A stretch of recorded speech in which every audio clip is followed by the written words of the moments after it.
Part 36. A Sledgehammer Breaks into Pirates. Author, Zippo. Chapter 351. New World, Gambilan Island. Doflamingo is sitting in his courtyard, basking in the sun, watching the beauties in bikinis playing in the swimming pool not far away. It is obvious that he is continuing the legacy of Don Quixote. It is the tradition of the German family to have parties. Doflamingo is still the same as before, wearing a pink flamingo feather coat, tight pants, and beanie shoes. He is dressed like a gangster, with orange sunglasses on the bridge of his nose and an evil smile hanging on the corner of his mouth. He was holding juice in one hand, biting the straw in his mouth, and holding a phone bug in the other hand. He was smiling and saying something to the phone bug. Gee ha ha ha ha, it's such a happy sound, it reminds me of the happy times in Bihai. You bastard, you must be having some adult party again, right? Orgrim's voice came from the phone bug. Doflamingo smiled and said, What, Mr. Chewy, do you still want to preach? I'm an adult now. You narrow-minded guy, do you still remember these things? Orgrim complained at first, and then laughed and said, Well, I'm really envious. You guys are too chic, right? Doflamingo smiled, took 2 sips of juice, but he didn't speak. Orgrim was a little strange, but he asked, Huh? There's something wrong with you. If you were normal, you would definitely invite me. Phew, things are different these days, Mr. Hammer, if I speak, not to mention whether Queen Stussy will let me go, you are a father after all. How can I be here? What if I try to drag you into trouble again? Doflamingo smiled evilly and teased. Orgrim whispered, SHH, I won't mind if you sneak some in the future. You guy, Doflamingo shook his head helplessly and smiled. Gee ha ha ha ha, in short, if you have nothing to do, come to Avalon and take a look at my silly son, this is your eldest nephew. Orgrim laughed and invited. Others came on their own initiative, and Orgrim was too lazy to wait. But for Doflamingo, he took the initiative to call and invite. It's not that Doflamingo is so powerful, the main thing is that the two parties have already become true friends. This is where the feelings lie. Doflamingo also laughed after hearing this, and said, Furfur, to be honest, I wish I could fly to Avalon right now, but, we still need to make some preparations. He is my precious nephew. As an uncle, of course, I must prepare a valuable enough meeting gift for him. Actually, Doflamingo already knew the news. He knew very well about Stussy's pregnancy. As for this gift, he started looking for it a few months ago. It's just a little troublesome. Until now. I haven't gotten it yet, but I heard it was sent over there. Otherwise, Doflamingo would definitely have arrived in Avalon before Stussy was born. And the reason why he didn't go to the North Sea with Enel, it was also delayed because of these things. Gee ha ha ha ha, you are such a real guy, what more courtesy do we need between us? As long as the person comes, I still need a gift, Orgrim said with a smile. It's different. Of course, you and I don't need these things, but this is the first time I'm going to meet my nephew. As an elder, it's reasonable to prepare a gift. Just wait for me for a few days, and I'll have it right away. When the time comes, I will rush to Avalon as soon as possible, Doflamingo explained with a smile. All right. Orgrim responded first, then laughed and joked, You are already a grown-up, aren't you going to let me be an elder too? If you have such a leisurely mind, Mr. Zooey, you might as well go and urge Beckman or Neiman more, Doflamingo smiled and countered. Alas, do you think I haven't urged you? That guy Beckman is okay, there are so many women who like him, but Neiman is really a bit heartbreaking for my brother, Orgrim sighed slightly.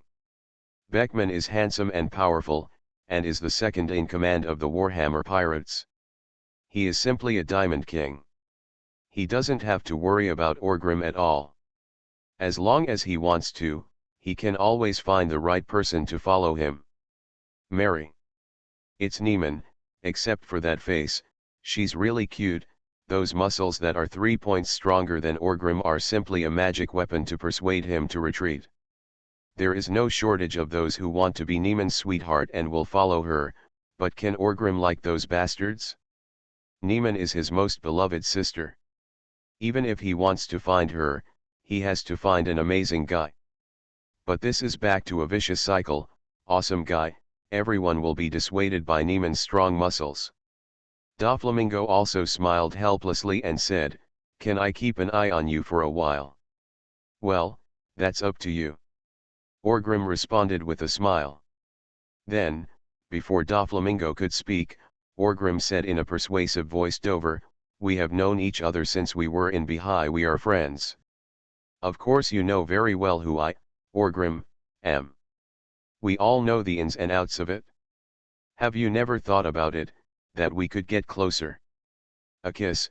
Doflamingo was stunned for a moment, and the first thing he thought of was Orgrim's son undressed. "I thought too, but it's a pity that I don't have a daughter," Doflamingo said softly. As soon as he finished speaking, Orgrim shivered all over for some unknown reason. It seemed that the word daughter had some bad premonition, and he thought about it. "I didn't understand where this premonition came from, so I simply stopped thinking about it. No, I mean, I have always regarded you as my own brother, understand? Why don't you think about it and make this matter a reality?" Orgrim said somewhat cryptically. Doflamingo immediately understood what Orgrim meant. Neiman's strong figure appeared in his mind, and a drop of cold sweat flowed from his forehead. "Ahem, what about that? I still have things to do here, so I won't tell you more," Doflamingo said without hesitation. "Hello? Hello," Orgrim shouted a few words over there. Doflamingo just pretended not to hear and hung up the phone directly. Master Hammer, if you say that, then brother doesn't have to do it, right?" But soon, Doflamingo turned his attention to a figure in the corner of the party. "Corazon," Doflamingo whispered softly. Although under his care, his younger brother has become the top cotter of their Don Quixote family. But the problem is that he is not good at anything, he cannot do anything well, and he has nothing left to eat. I don't know how far we can go in the future. If it doesn't work out, just find a good family for him and marry him. Such a good family, well, Neiman is very powerful and can completely protect him." But after a second thought, Doflamingo felt that Neiman might not be able to like this guy Corazon. "Alas, you are worried about your sister, and I am worried about my brother. It is true that every family has a hard time to recite." Doflamingo shook his head helplessly and sighed. Just when Doflamingo was worried about his stupidity, Diamandi slowly walked to his around. "Dover," Diamandi called softly. Doflamingo finally came back to his senses, turned to look at Diamandi and said, "How's it going?" "It will be delivered to Gambling Island in no time."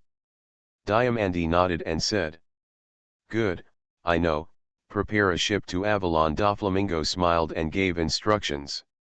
Diamandi nodded and quickly left here to carry out Doflamingo's order. As for Doflamingo's thing that is about to arrive, it was the gift he prepared for his eldest nephew. Doflamingo is also a caring person. He has a good relationship with the cotters of the Warhammer Pirates.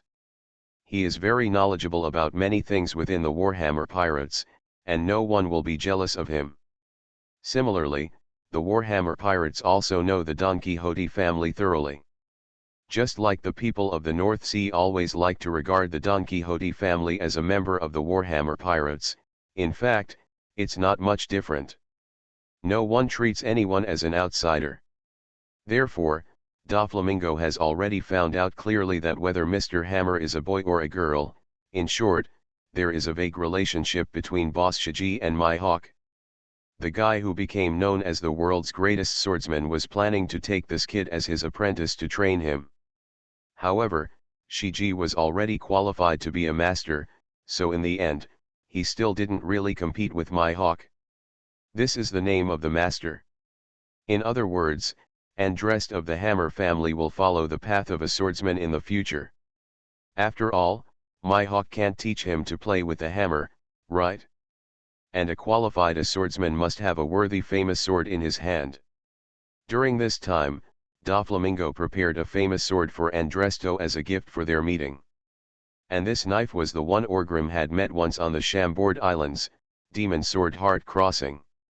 The Demon Sword Heart Crossing is rumored to be a famous sword created by a famous pirate more than 200 or 300 years ago. Later, after many years of circulation, it came into the hands of the Don Quixote family. Doflamingo also heard the story when he was a child. It was a certain ancestor of his family who got this sword, and that ancestor seemed to be very powerful.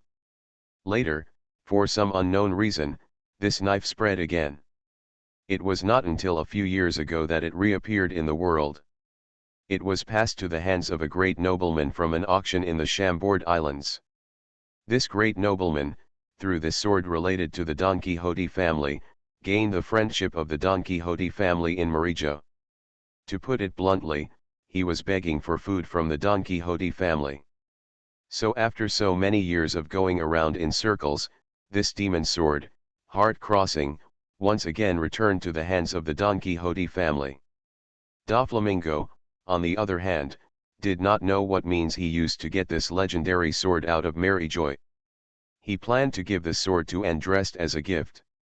In the future, when his reputation as a swordsman spreads all over the world, the demon sword Heart Crossing will not be considered an insult. Perhaps this is more valuable and meaningful than staying in the decadent Don Quixote family. Avalon, Orgrim looked at the hung-up phone bug in his hand, and said helplessly, "Really, this bastard dares to hang up on my phone bug now." But he wasn't angry because of this, otherwise the friendship between him and Doflamingo would be too fragile, right? But Orgrim is very sorry. He admires Doflamingo very much. Although Doflamingo's strength is not very outstanding, he is very good in all other aspects. If he could marry Niemann to him, Orgrim would probably be able to wake up laughing while sleeping. It's just a pity, it seems that Doflamingo has no interest in Niemann. Vulgar. It's really vulgar. Why do people in the world always cling to a skin? And what if you can't see Niemann's soul full of brilliance? Alas, I don't want to think about it anymore. Everyone has his own fate. When fate comes, everything will be done. What am I worrying about here? It's better to go see my beautiful wife who has both soul and skin. Orgrim smacked his lips. After finishing talking to himself, Orgrim stood up and walked happily towards his house with a smile on his face. The door was open, and you could see Stussy teasing Andrest, and the two little guys, Sphinx and Robin, were also around, looking very happy. For some reason, Orgrim always felt much more at ease when he looked at this scene. At this moment, he seemed to have finally let go of the last obsession of his previous life and completely integrated into this world. As the saying goes, this place of peace of mind is my hometown. Look at this monthly pass that is just shy of over 1,000. Don't the big guys feel itchy? If you keep this monthly pass in your hands, it will expire soon. Why don't you hand it over to me quickly? A Sledgehammer Breaks into Pirates. Author, Zippo. Chapter 352.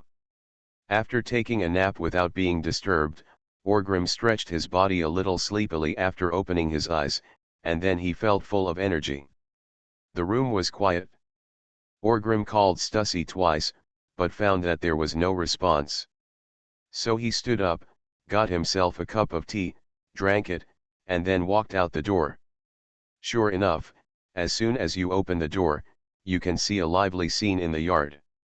Stussy was sitting on a wicker chair wearing a fur coat, dressed like a lady, with a smile on her face. Andrest, on the other hand, was crawling around on the grass, looking very energetic. The little girl Sphinx stood on the grass and kept teasing Andrest. Sometimes she turned her hand into a musket, and sometimes into a small meteor hammer, which made Andrest very excited. Interested, always crawling after her. Not far away, Shiji was sitting on the top of the courtyard wall with a cigar between his teeth, looking very leisurely. Seeing Andrest crawling around on the ground, Orgrim didn't pay much attention. I didn't even think that this kid would catch a cold. In the beginning, when Andrest was just born, everyone really took care of him as a baby. They were afraid of him choking when he was feeding, and they were afraid of him catching a cold when sleeping. Afraid of falling. But soon, everyone discovered that something was wrong with this little guy. First of all, the vitality and spirit are too strong. A newborn baby in someone else's family eats and sleeps, sleeps and eats, and makes almost no other movements. It is not a big deal to cry or fuss. Andrest, on the other hand, was full of energy after eating and drinking. He didn't want to sleep at all. Instead, he was tossing around energetically, tossing and crawling on the bed. At one point, Stussy got up to get herself a glass of water, and the guy just climbed out of bed and fell to the floor. That scare scared Stussy so much that she almost lost her soul. However, the little guy didn't feel any bump at all. After falling to the ground, he turned over awkwardly, and then slipped away at a very fast speed. The bedroom crawled into the living room, still laughing and giggling, not at all as delicate as the other little guys. Stussy didn't dare to neglect anything. She was afraid that her child would have some problems after falling, so she quickly invited Nightingale to take a look. In fact, Nightingale had been checking Andrest frequently, but those checks were very routine, to see how he was eating and whether he had a fever or anything. And that time, Nightingale gave Andrest a thorough examination. And he was cruel enough to prick Andrest's finger with a needle under Skinner's murderous gaze and observed it carefully for a long time. Finally, Nightingale excitedly determined one thing. That is, Andrest seems to have inherited the strong physique of his father Orgrim. He has energy far beyond that of ordinary people and can heal himself. This kind of self-healing is not very powerful at present. It takes 3 to 5 minutes for the needle to fully recover, which is far less terrifying than Orgrim. But Nightingale, Beckman, and others are all Orgrim's old friends, and naturally they are very clear that Orgrim's physique is not so exaggerated at the beginning. It grows with his age. Growth, as his strength grows, he keeps getting stronger. This little guy is just a baby. If he becomes an adult in the future, I'm afraid he won't be any worse than Orgrim. Then, they made a systematic summary of the few months since the little guy was born, and then everyone discovered a problem again. This Andrest has never been sick at all, or in other words, he didn't even feel uncomfortable. At this point, everyone has a relatively intuitive understanding of Andrest's strong vitality. Therefore, I no longer treat this kid as an ordinary little guy. Otherwise, how many months old can a baby be allowed to crawl around on the shady grass? It is estimated that this little baby will have a fever and a cold soon. And ever since he found out that Andreas had indeed inherited Orgrim's unparalleled talent, my hawk was extremely excited. I feel more and more that my decision is correct. Apart from anything else, as long as the physical talent is there, even if I fight hard, I can beat this kid to the level of a powerful swordsman. It seems that it is not impossible to inherit his own mantle in the future. Looking forward to it, I really hope this kid can grow up quickly. Orgrim walked into the courtyard with a smile. Andrest seemed to notice that his father was coming. He turned to look at Orgrim, and then looked back at the Sphinx in his hand. Revolver. Finally, he curled his lips, turned around, and crawled towards Orgrim in a hurry. Orgrim ignored the little guy.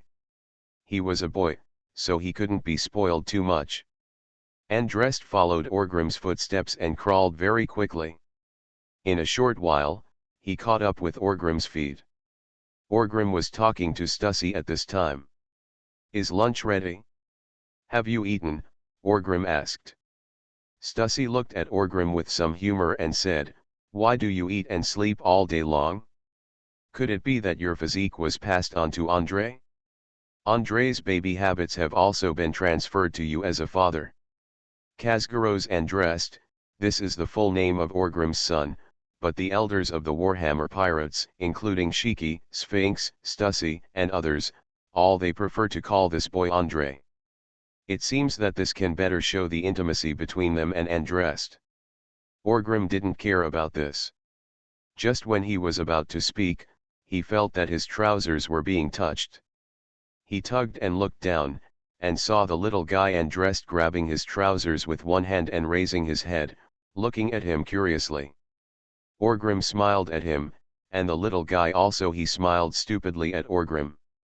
Then, as if he was very interested, he grabbed Orgrim's trousers with both hands, tugged randomly, and rubbed his legs up.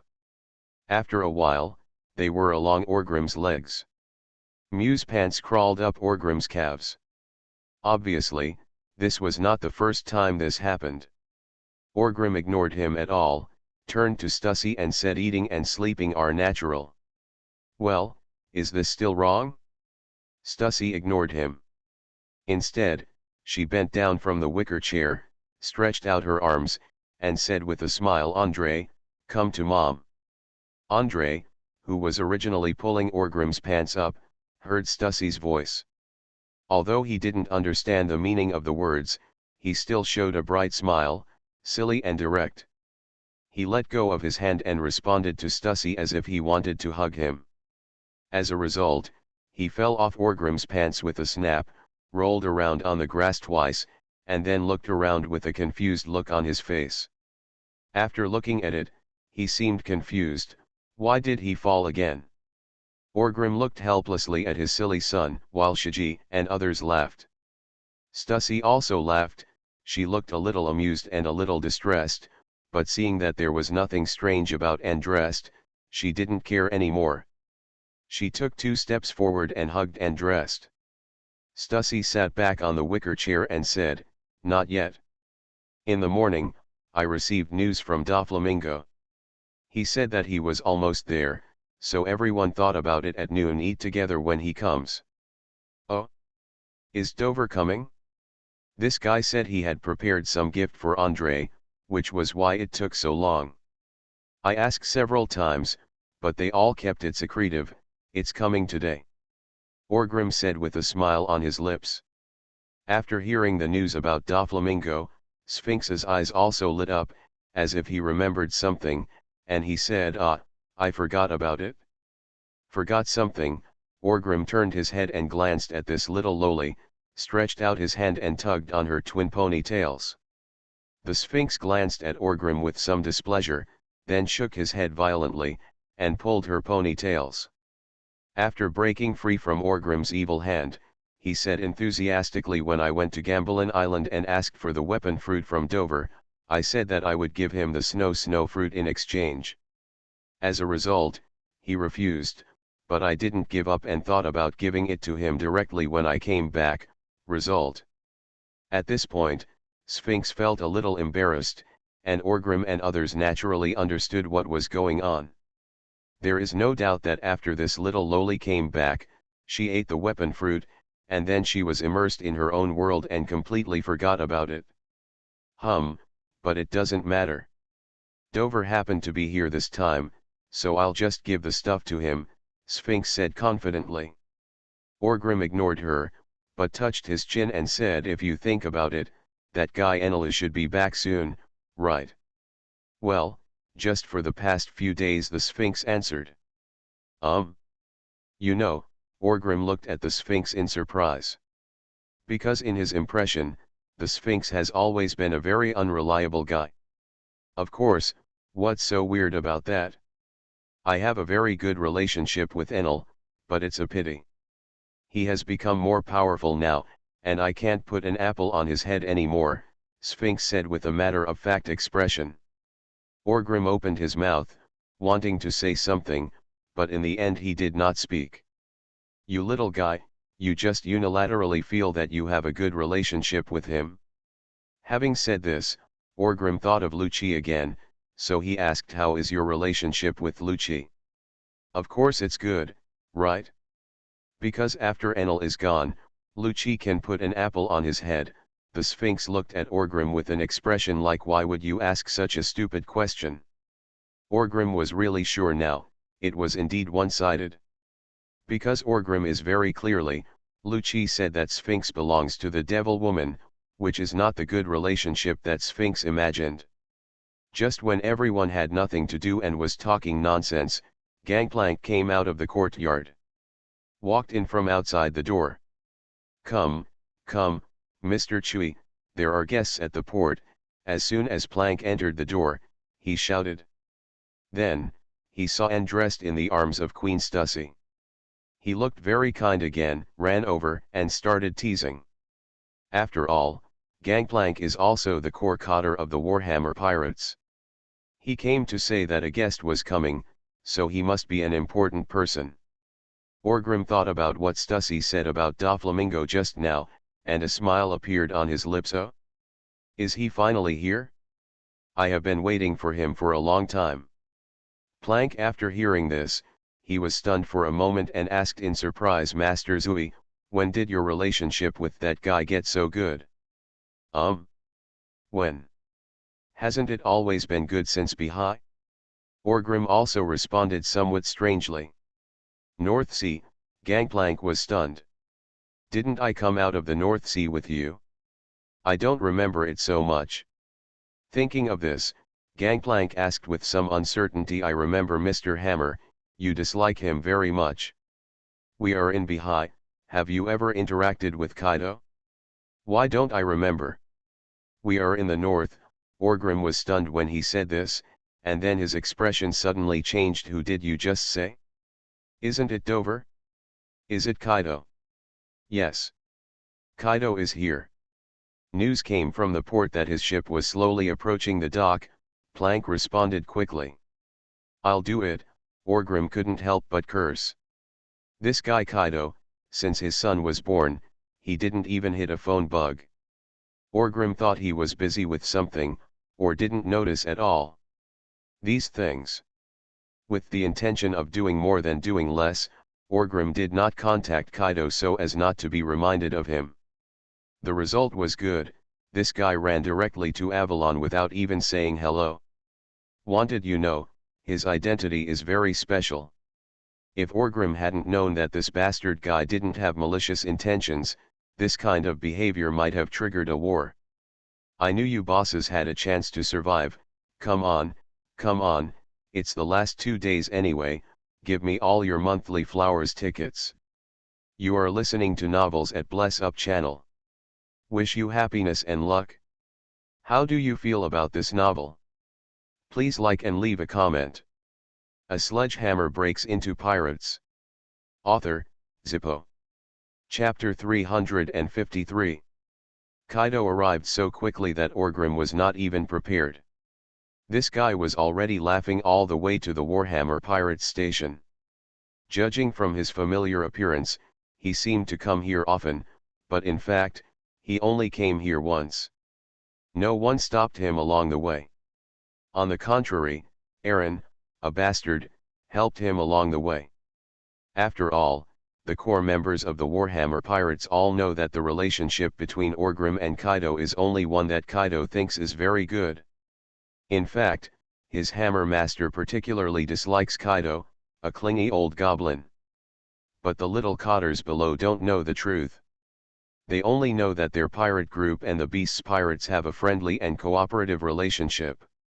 Kaido, the big boss, had lived in Avalon for a few months and seemed to have a good relationship with Boss Orgrim.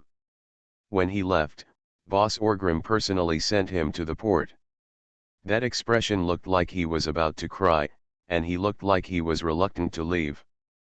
But how did they know that Orgrim felt like he was finally freed from Kaido, the old goblin? Therefore, when Kaido came this time, the little cotters below didn't think much at all. Seeing that he came in such a generous manner, it was just a ship, and he didn't look like he was coming to start a war. He still looked happy, thinking that his boss had invited him to come to Avalon as a guest, so naturally he took Kaido all the way from the port to the station. Kaido came so fast that Orgrim couldn't hide even if he wanted to.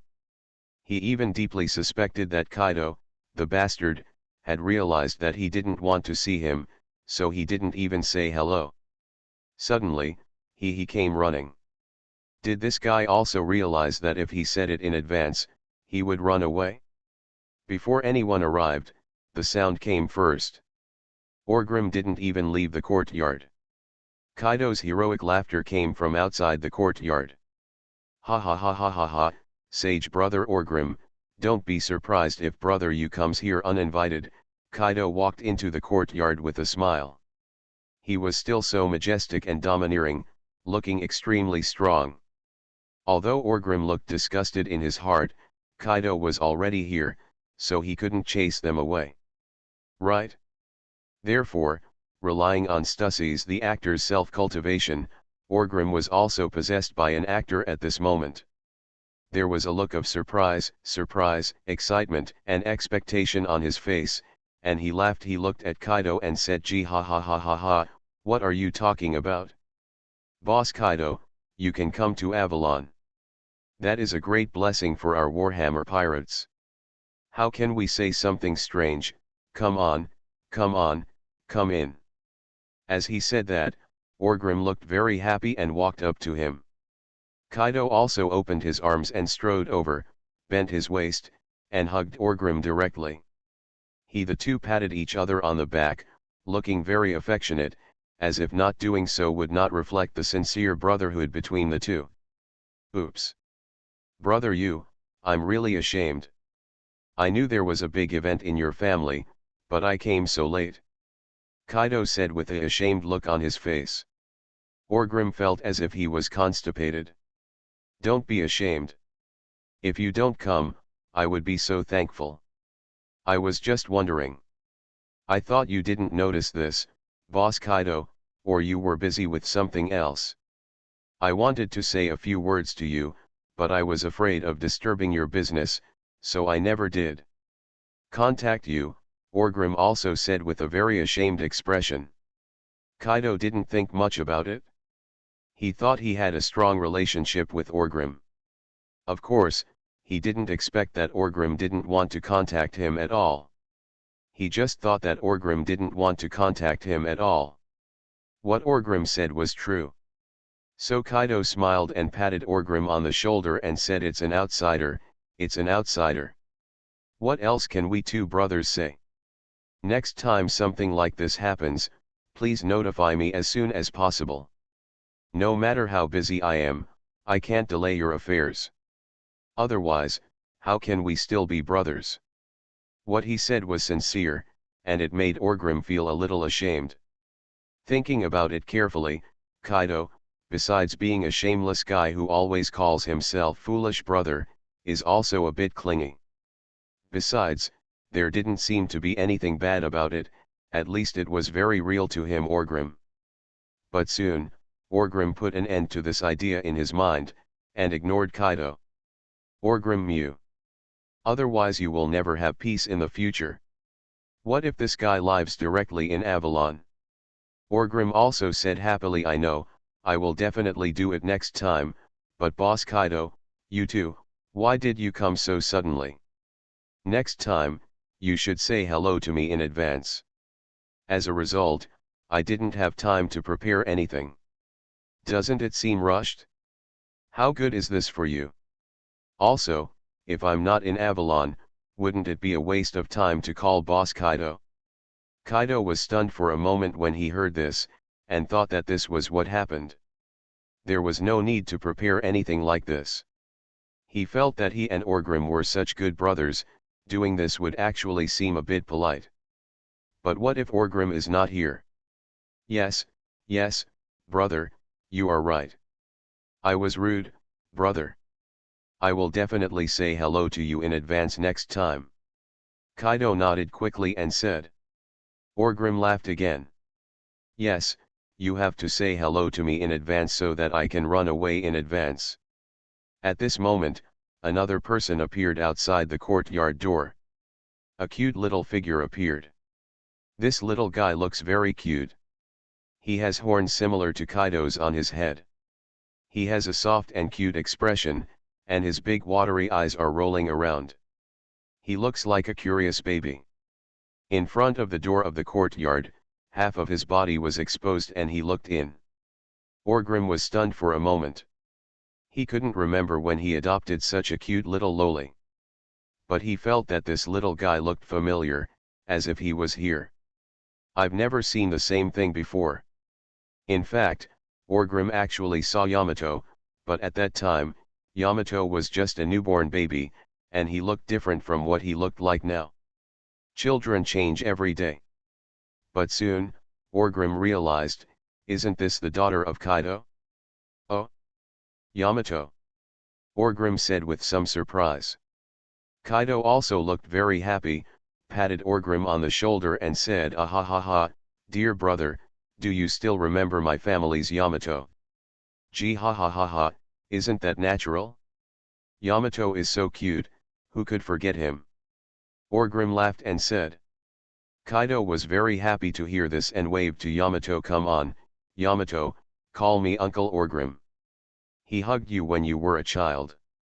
Yamato then walked in from the courtyard door, looked at Orgrim curiously and said, "Uncle Orgrim." Although Orgrim dislikes Kaido, he still likes cute little Lolita like Yamato. He didn't refuse the title of uncle. Instead, he knelt down and held Yamato in his arms. Then he stood up again and said, "Gee ha ha ha ha, okay. So good, sometimes. Orgrim, also, do you think it would be nice if you gave birth to a cute daughter?" At the same time, Kaido also saw and dressed in Stussy's arms.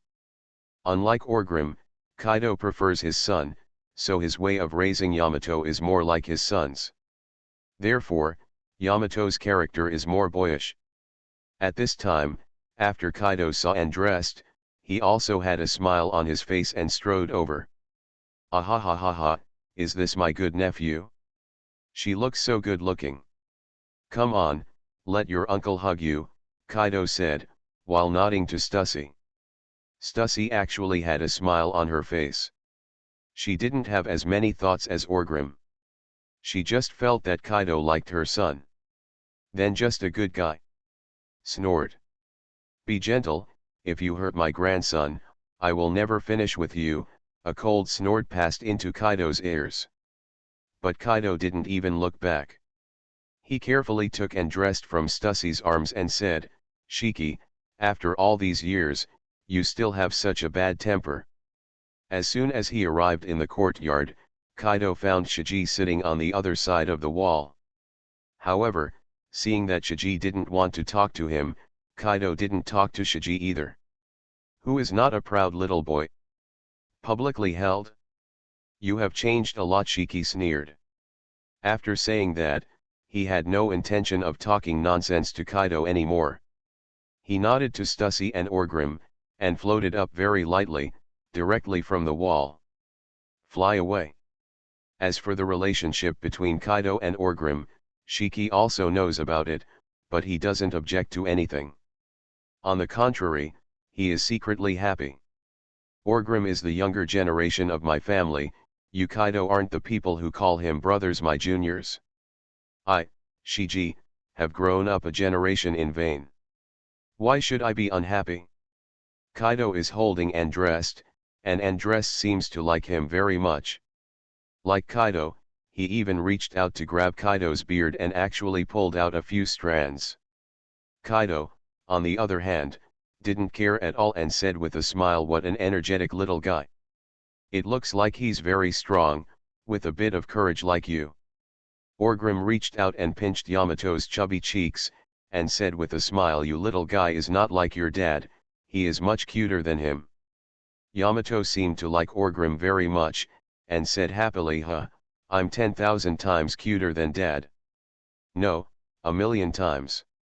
Gee ha ha ha ha ha," Orgrim laughed. But Kaido didn't care. The more Orgrim liked Yamato, the happier he looked. "Dear brother," Kaido called out. Orgrim turned around and looked at Kaido curiously. "Brother, you has brought you a surprise this time," Kaido said with a smile. Orgrim also laughed. Although Kaido is very clingy and makes himself very annoying, I have to say that this guy is still very generous. He was strange just now. Why did this guy Kaido come in empty-handed? It doesn't fit his dog-licking personality at all. Now it seems that he must have prepared some kind of gift. It is probably too much. He left it at the port and didn't bring it, right? Alas, you are here, we good brothers, what gifts should you bring? Orgrim waved his hands in a pretentious manner and even used the word brother shamelessly. Kaido did not pay attention to Orgrim's changes. Instead, he nodded in agreement and said, "Brother, are you right?" "That's right, bro, I think so too. It would be too tacky for us two brothers to always talk about gifts and the like. After all, with our status, we don't lack anything, right?" Orgrim's expression of brotherhood suddenly froze. "What? You didn't bring a gift? Then why are you here? Are you specifically trying to trouble me? I really thank you." But Orgrim Reem was also surprised. After all, this didn't match his impression of Kaido. However, before Orgrim could speak, Kaido laughed and said, "My Yamato is pretty good, isn't it?" Orgrim didn't think much at this time. He really thought Yamato was pretty good, so he nodded instinctively with a smile on his face. "Well, good brother, you can like it? I'm here to give you Yamato this time," Kaido laughed and said directly. His words stunned Orgrim. "What's the meaning? Have you discovered that I like loli?" But before Orgrim could speak, Kaido continued, "Although we are 3 or 5 years older, we don't care about that. Look, are my daughter and your son a perfect match? A sledgehammer breaks into pirates." Author, Zippo. Chapter 354. At the dining table, Orgrim forced a smile on his face and ate his meal in a slightly robotic manner. On the contrary, Kaido, who was sitting opposite him, seemed to be eating very happily.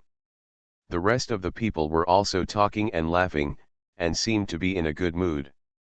Doflamingo had also arrived at this time and was also eating at this table.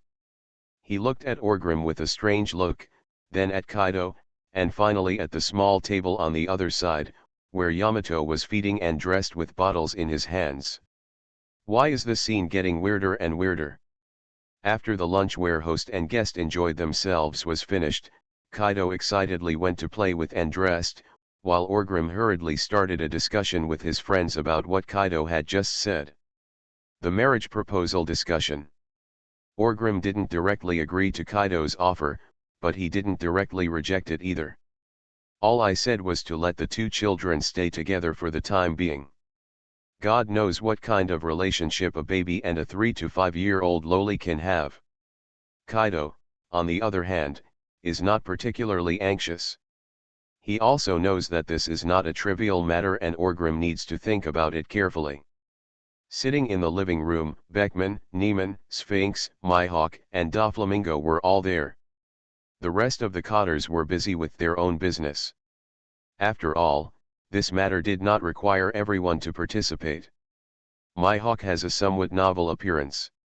In recent years, he has rarely participated in such meetings. It's not that he didn't want to, it was mainly because no one called him. Now that I have experienced this atmosphere again, Mihawk is in a very happy mood. Look, I, Mihawk, am not a marginalized person. In the past, everyone just didn't want to trouble me. Now that I am free, why don't I participate in this? An important meeting? Doflamingo was holding a sword in his hand. The scabbard was pitch black and dotted with some emeralds and gems. However, it did not look high profile, but rather low-key and restrained. What is he talking to Mihawk at this time? I heard that Andre will become your disciple in the future, Doflamingo asked with a smile. As soon as Mihawk heard this topic, the cold expression on Mihawk's face dissipated a lot. With a smile on his lips, he nodded and said, "Yes, you also know, early on a few years ago, I wanted Orgrim to practice swordsmanship, but he refused, but now, I seem to have another chance. It doesn't matter if he doesn't learn, and I'm too lazy to teach him, but Andre, it's a good fit. This matter has been finalized.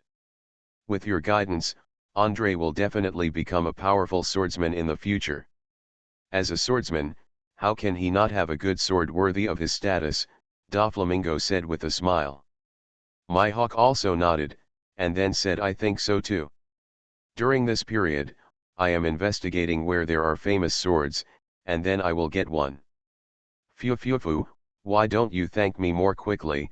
Doflamingo raised the sword in his hand and said with a smile. Mihawk's eyes lit up and he asked softly, did you prepare this for me? You think beautifully, Doflamingo complained. Looking at you, Mihawk, who usually looks like a cold and abstinent male god, didn't you expect to be so shameless? Before Mihawk could speak, Doflamingo said again, I came so late this time because I was looking for this knife. This is the gift I plan to give to Andre, but the little guy is too young now. So, let me give this sword to you, my master, first, and then give it to him when the right time comes. After saying that, Doflamingo reached out and handed the sword in his hand to Mihawk. Mihawk stretched out his hand to take it, then his eyes lit up and said, it's a good knife, but, the sword energy is a bit strange, it's a demon sword. Demon swords Indu, although it has a great name, is too mysterious and there is no illustrated book or anything like that, so few people really know what it looks like. Of course Mihawk has heard of demon swords Indu, after all, it is impossible for such a big swordsman to not know much about swords.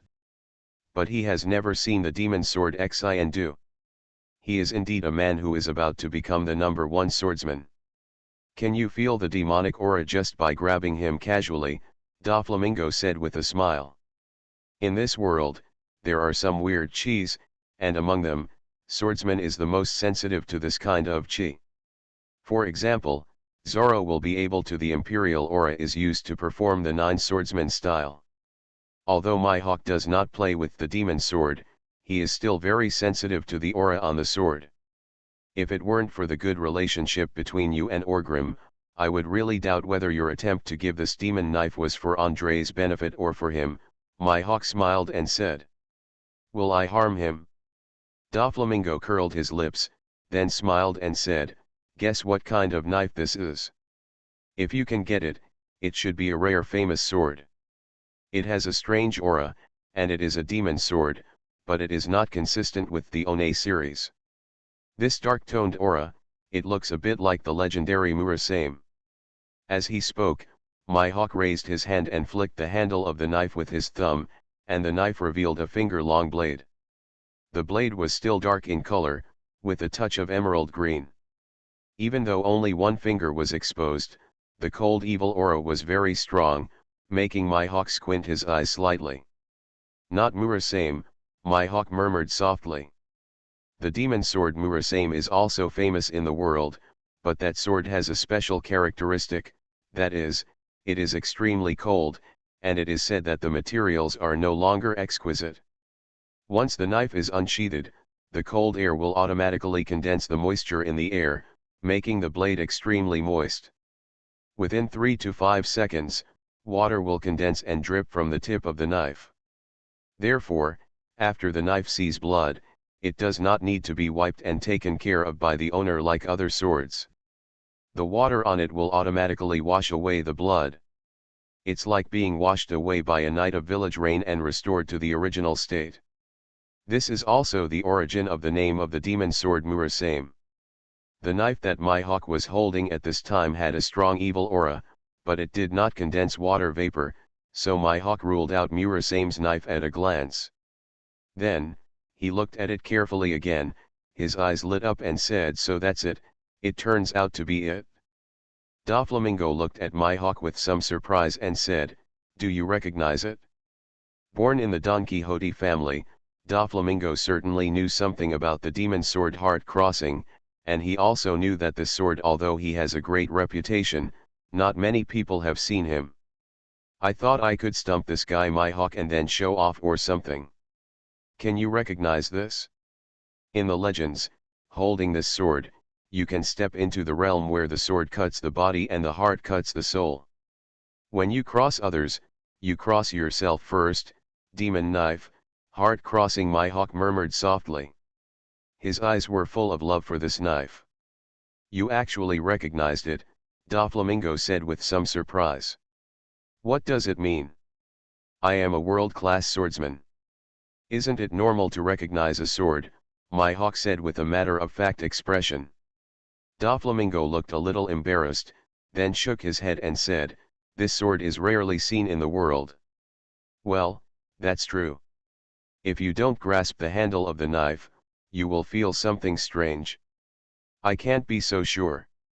You are not a swordsman, so you naturally don't understand this. My hawk nodded and said. Yeah, Doflamingo raised his eyebrows, but he didn't ask any more questions. After all, he was indeed not a swordsman, but he asked very proudly, how is it? This knife? Does it fit? Although I thought about giving this demon sword, heart crossing, to Andre, it is a demon sword after all.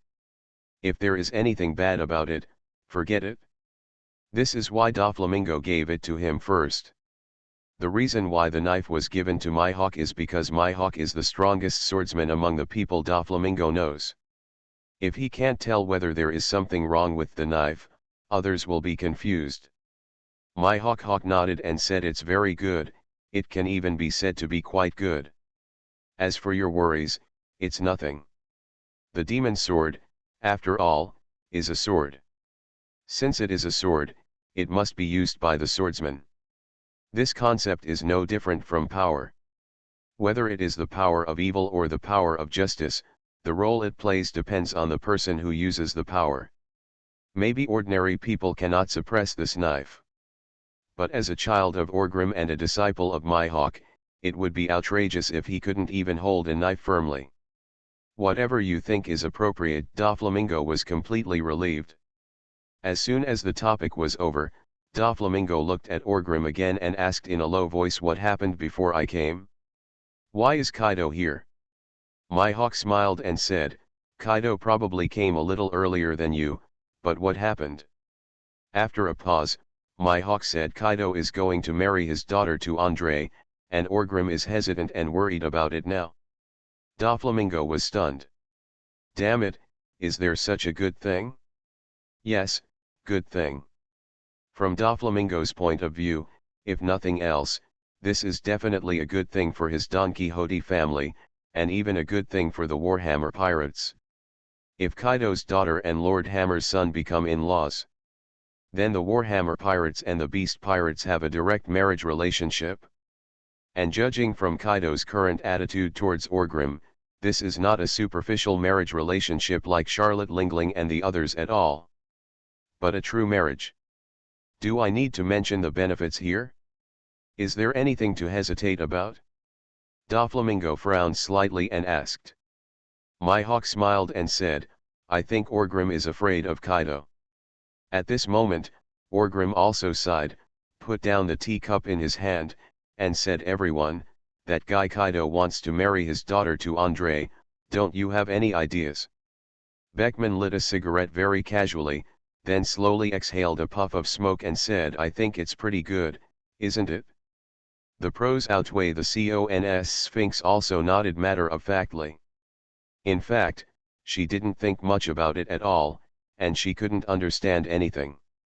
She just saw that a smart man like Beckman was so open-minded. She quickly followed up with a few words. Otherwise, wouldn't it show that her Sphinx is stupid?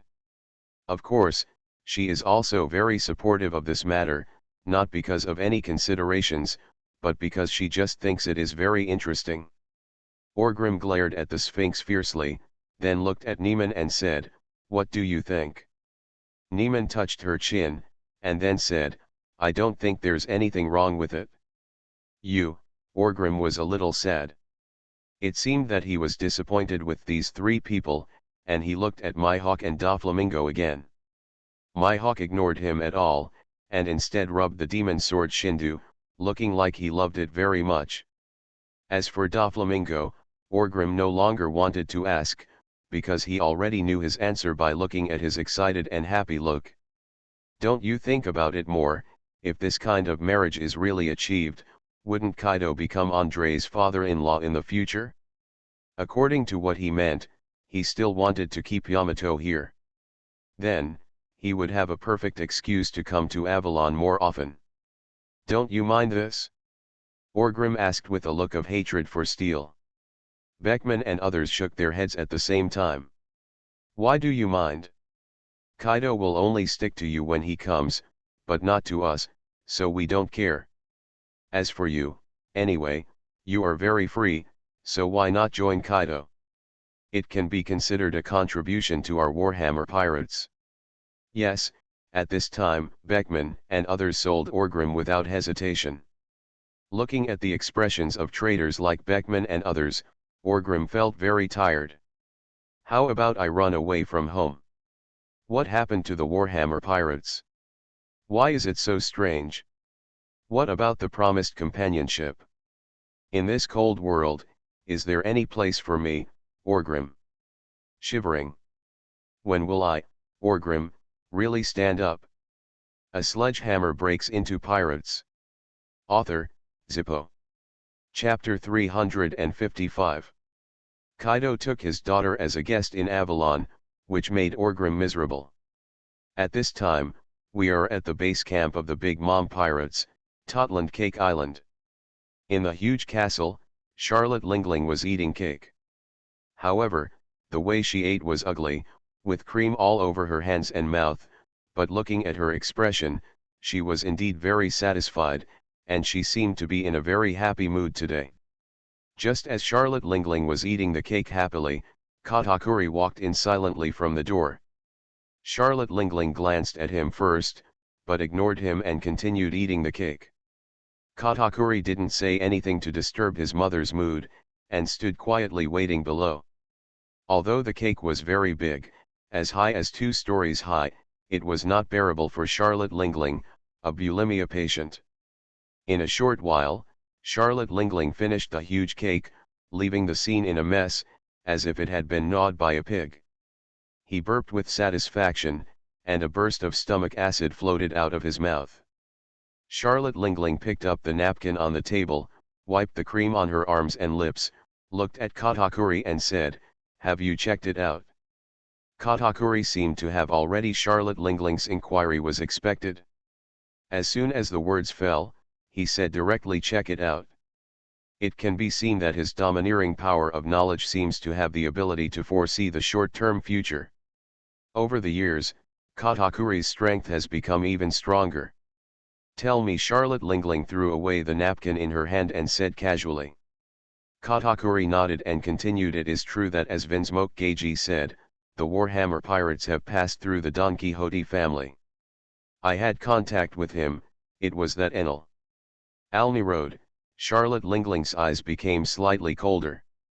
After a moment of silence, Charlotte Lingling smacked her lips and said, "It seems that this Orgrim always has trouble with me, I have given him enough respect. It's not bad. It can be seen that he is restraining himself and trying not to irritate us," Katakuri said.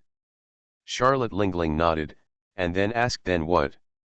Then Vinsmoke Geiji gave us an ambiguous answer, saying that he was still negotiating with the Warhammer pirates. In fact, he just wanted to put pressure on us. According to our investigation, Enel refused. He accepted his request and had already rushed back to the New World. Perhaps he wanted to go back to see Orgrim's son as soon as possible, right? Katakuri said in a very calm tone.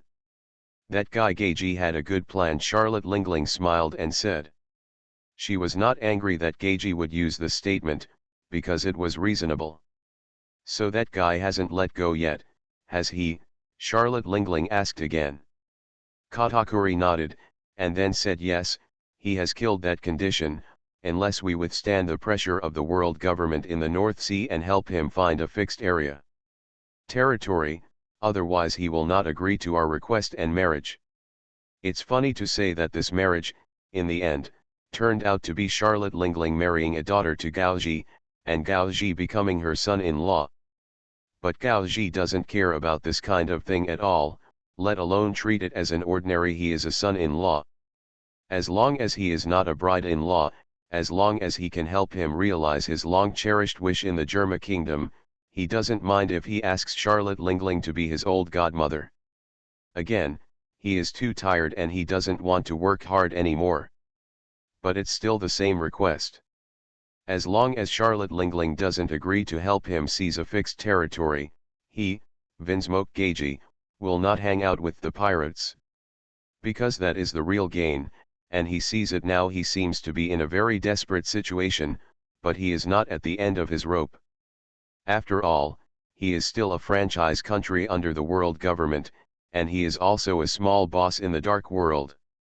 If Charlotte Lingling does not let go, he will turn to it would be really embarrassing to join the big mom pirates. When the world is so big, he will have no other choice but to go to the new world to be the son-in-law of a pirate. Wouldn't it be nice to be a king? Huh, even that lunatic Orgrim wouldn't agree to the conditions. Why does he think I would? Charlotte Lingling snorted coldly. After a while of silence, Charlotte Lingling continued talk to him again. I have a lot of patience, and take a look at the actions of the Warhammer pirates.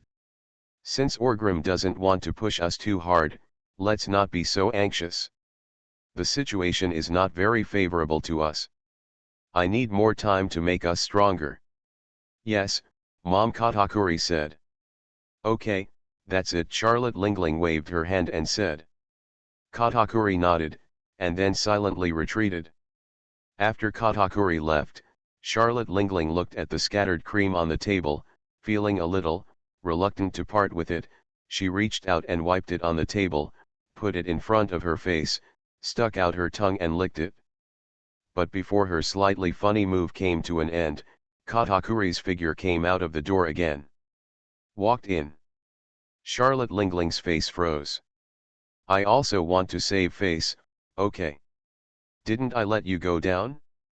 Why are you back?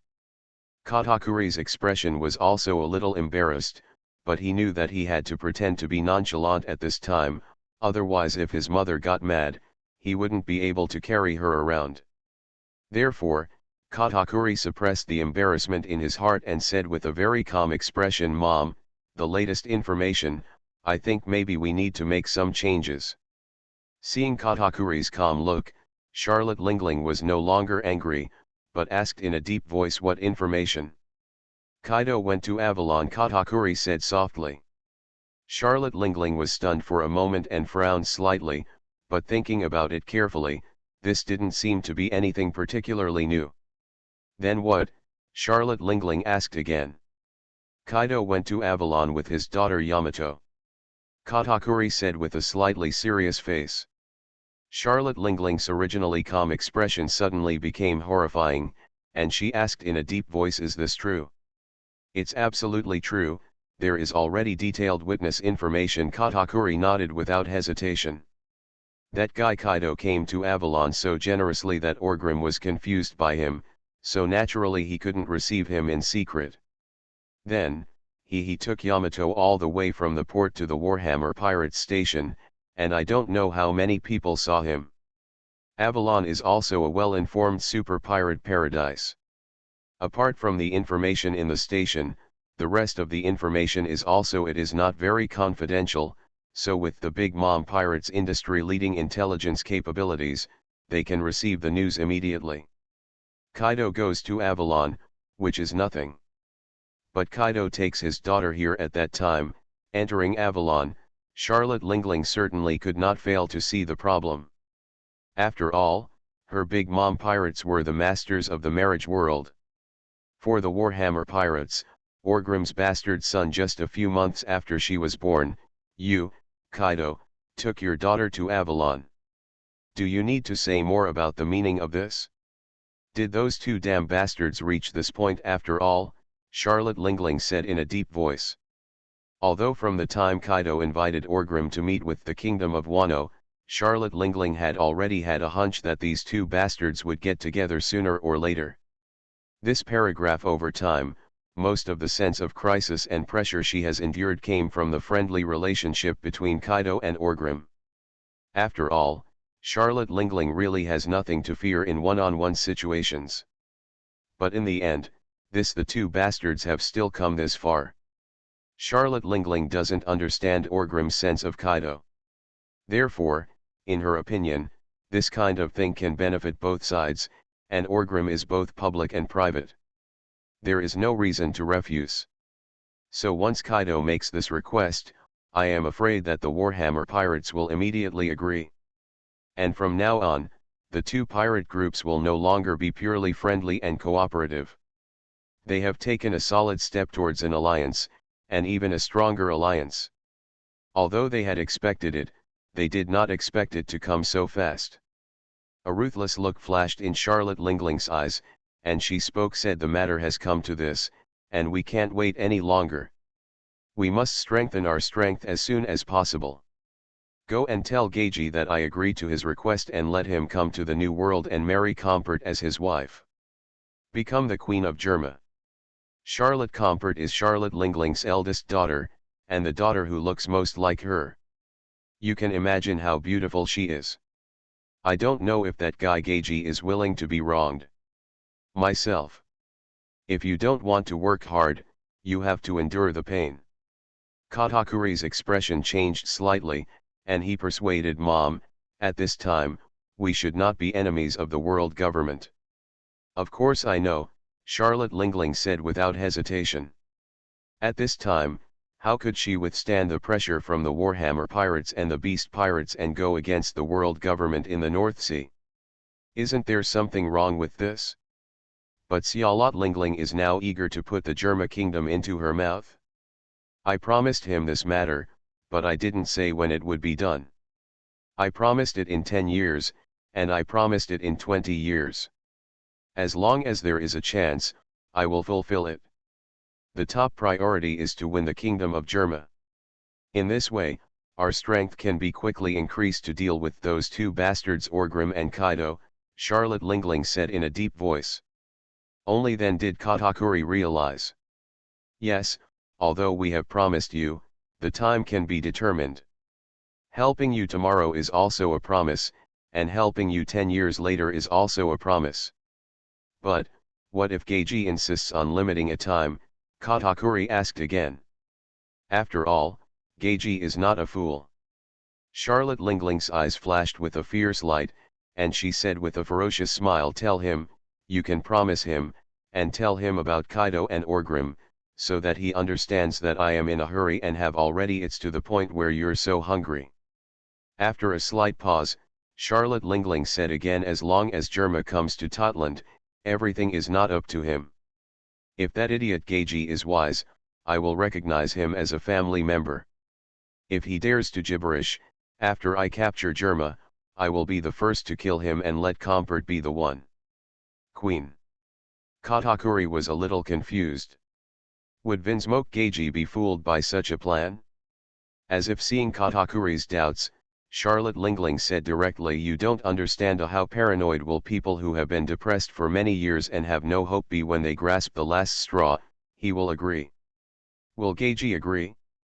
Yes, more than 10 years later, he still stepped into Charlotte Lingling's trap. In the end, he lost a lot of blood and gained nothing. Not only did he become the enemy of the Big Mom pirates, he was also expelled from the world government. Couldn't Geiji see that all the groups that were married to the Big Mom pirates would eventually be absorbed into Totland's system?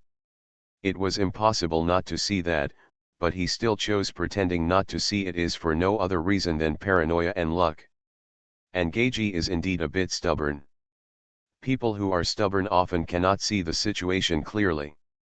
You are listening to Novels at Bless Up channel.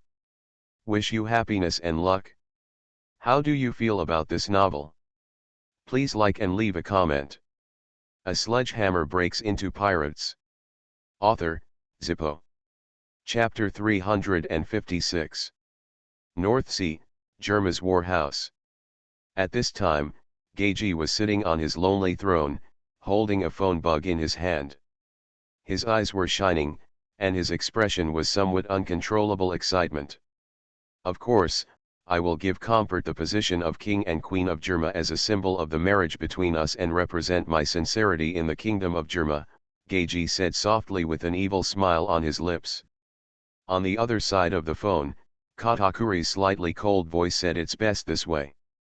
Mom will be waiting for you, Your Majesty Geiji, at Cake Island. By then, we will become the most reliable alliance in the world." "No problem, I will be heading to the Cake Island in the New World soon, and I hope we can have a nice meeting," Geiji responded excitedly. Then Katakuri didn't say anything polite to Geiji. After a few words, he hung up the phone bug. Geiji put away the phone bug, and his eyes were full of bugs. Excited. He seemed to have seen that with the powerful intimidation of the Big Mom pirates, his kingdom of Germa had carved out a vast territory in the North Sea. The powerful warhouse was rampant in the North Sea, destroying those who once dared to disobey. All the false kings of the Germa kingdom were killed at their feet. This is what the Vinsmoke clan should be like in the North Sea. The Germa kingdom should have been the co-owner of the North Sea. World government? No, as long as with the Big Mom pirates here, they are no longer difficult to deal with. With Charlotte Lingling helping him withstand the pressure of the world government, the warhouse will have no opponents in the North Sea. Ah, by the way, there is also a Don Quixote family, but there is no conflict between the two parties. Doflamingo should not cause trouble. Charlotte Comport, Geiji thought of this figure with some toothache. As the eldest daughter of Charlotte Lingling, Comport was deeply loved by Charlotte Lingling. Of course Geiji knew who this woman was. But that bloated figure and slightly ugly face. To be honest, as a normal man, it is difficult to like this woman. However, for the sake of the future of the Germa kingdom, Geiji is willing to eat this soft meal, and he enjoys it. "Sola," Geiji whispered softly. Then, he stood up and walked towards Queen Sara's palace. Vinsmoke Sara is the mother of the three Vinsmoke brothers, Gerju.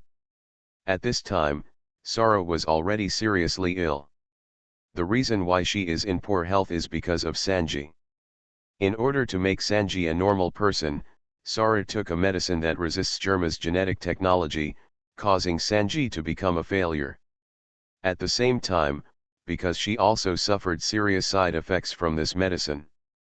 After giving birth to her last child, Yongji, she became bedridden all year round and could no longer move freely. Knocking gently on Sola's door, a gentle voice came from inside.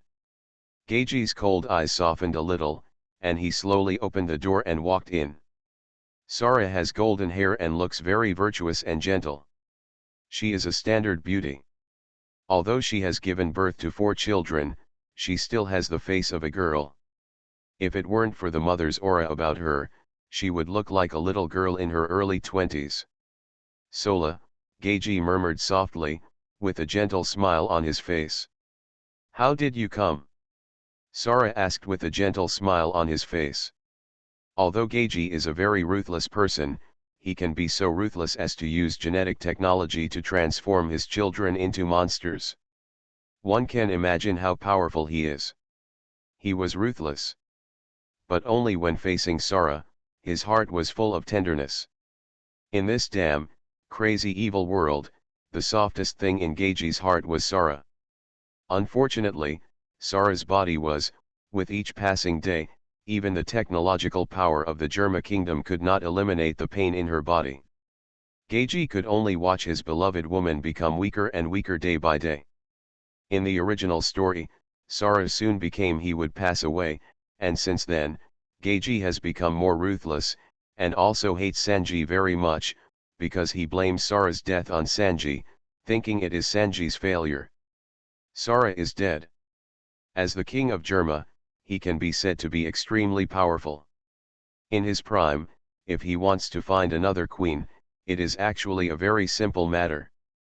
But Geiji has since after that, he never found any woman again, and he also kept Sara's bedroom intact. It can be seen how deep his feelings for Sara are. But no matter how deep the feelings are, in Gear facing the future of the Horse Kingdom, Geiji still chose a way to hurt Sara. He needed the power of the Big Mom pirates, and as a price, he would pay the position of King Germa's queen. Looking at Sara with his eyes open, Listening to Sara's gentle inquiry, Geiji felt that his heart was as painful as a knife. Sola, the Big Mom pirates agreed to my request. Geiji walked to the bed and sat down, reaching out and holding Sara's slender and weak palm. Sola was stunned for a moment, a trace of sadness flashed in her eyes, but she knew what the man in front of her really wanted, and she also knew what this man had paid for it. He also understands that once he decides something, it cannot be undone no matter what. Yeah? That's a good thing. Perhaps the long-cherished wish of the Vinsmoke clan can be fulfilled in your hands, Geiji. Sara smiled softly.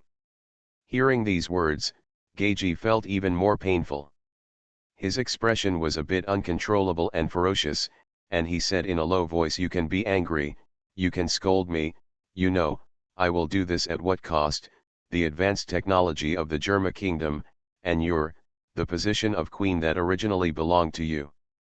Yes, he has never hidden all this from Sara. He thinks that he loves Sara, but he also knows that whether it is a lie or the truth, as long as he makes a choice, he is hurting himself the most. A beloved woman.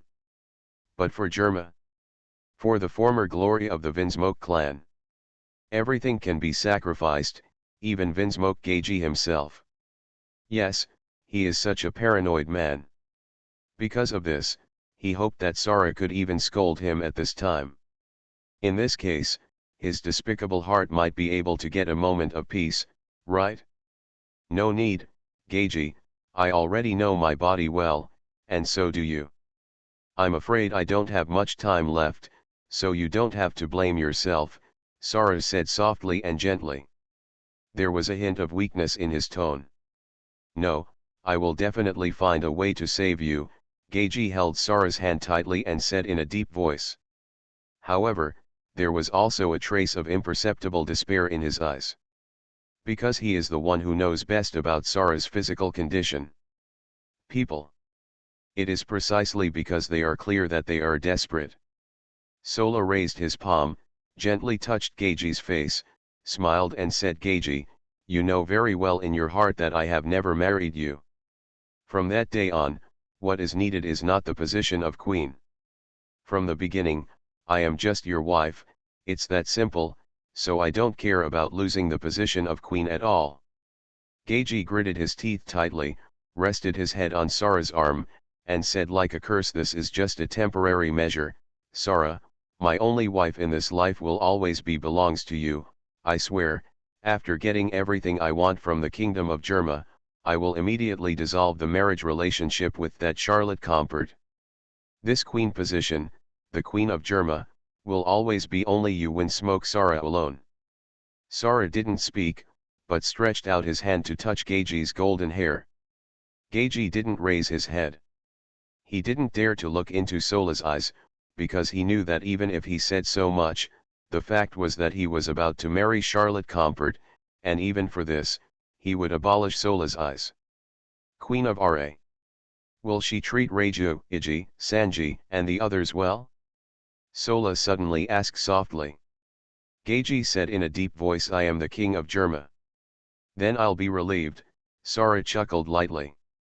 Then, before Geiji could speak, Sara said again, "Geiji, although I know you have already decided, I am still worried. They are pirates. Can you really trust this marriage?" Geiji's expression changed slightly.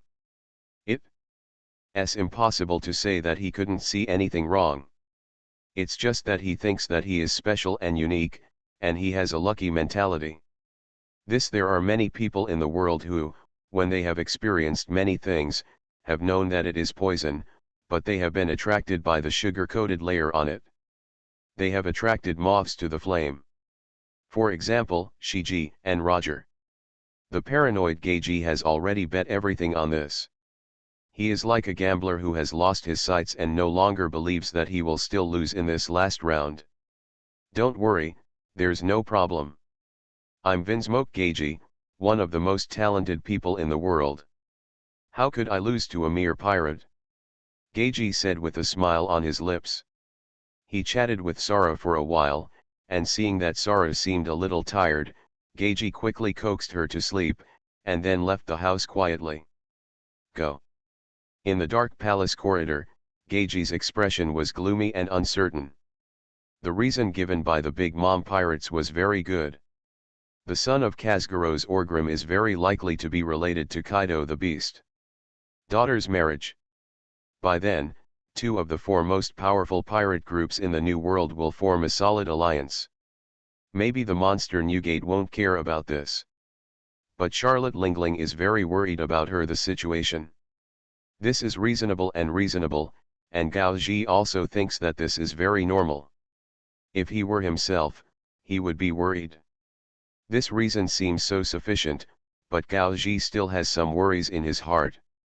As he walks, Gao Ji will leave. When he arrived in the courtyard, a cool breeze blew by, which brought Geiji's thoughts back. He walked to the wicker chair under the shade of the tree, sat on it gently, and then was silent for a while. After a long time, he slowly took out a piece of paper from his arms, which contained the contact information that Enel had left for him when he met him.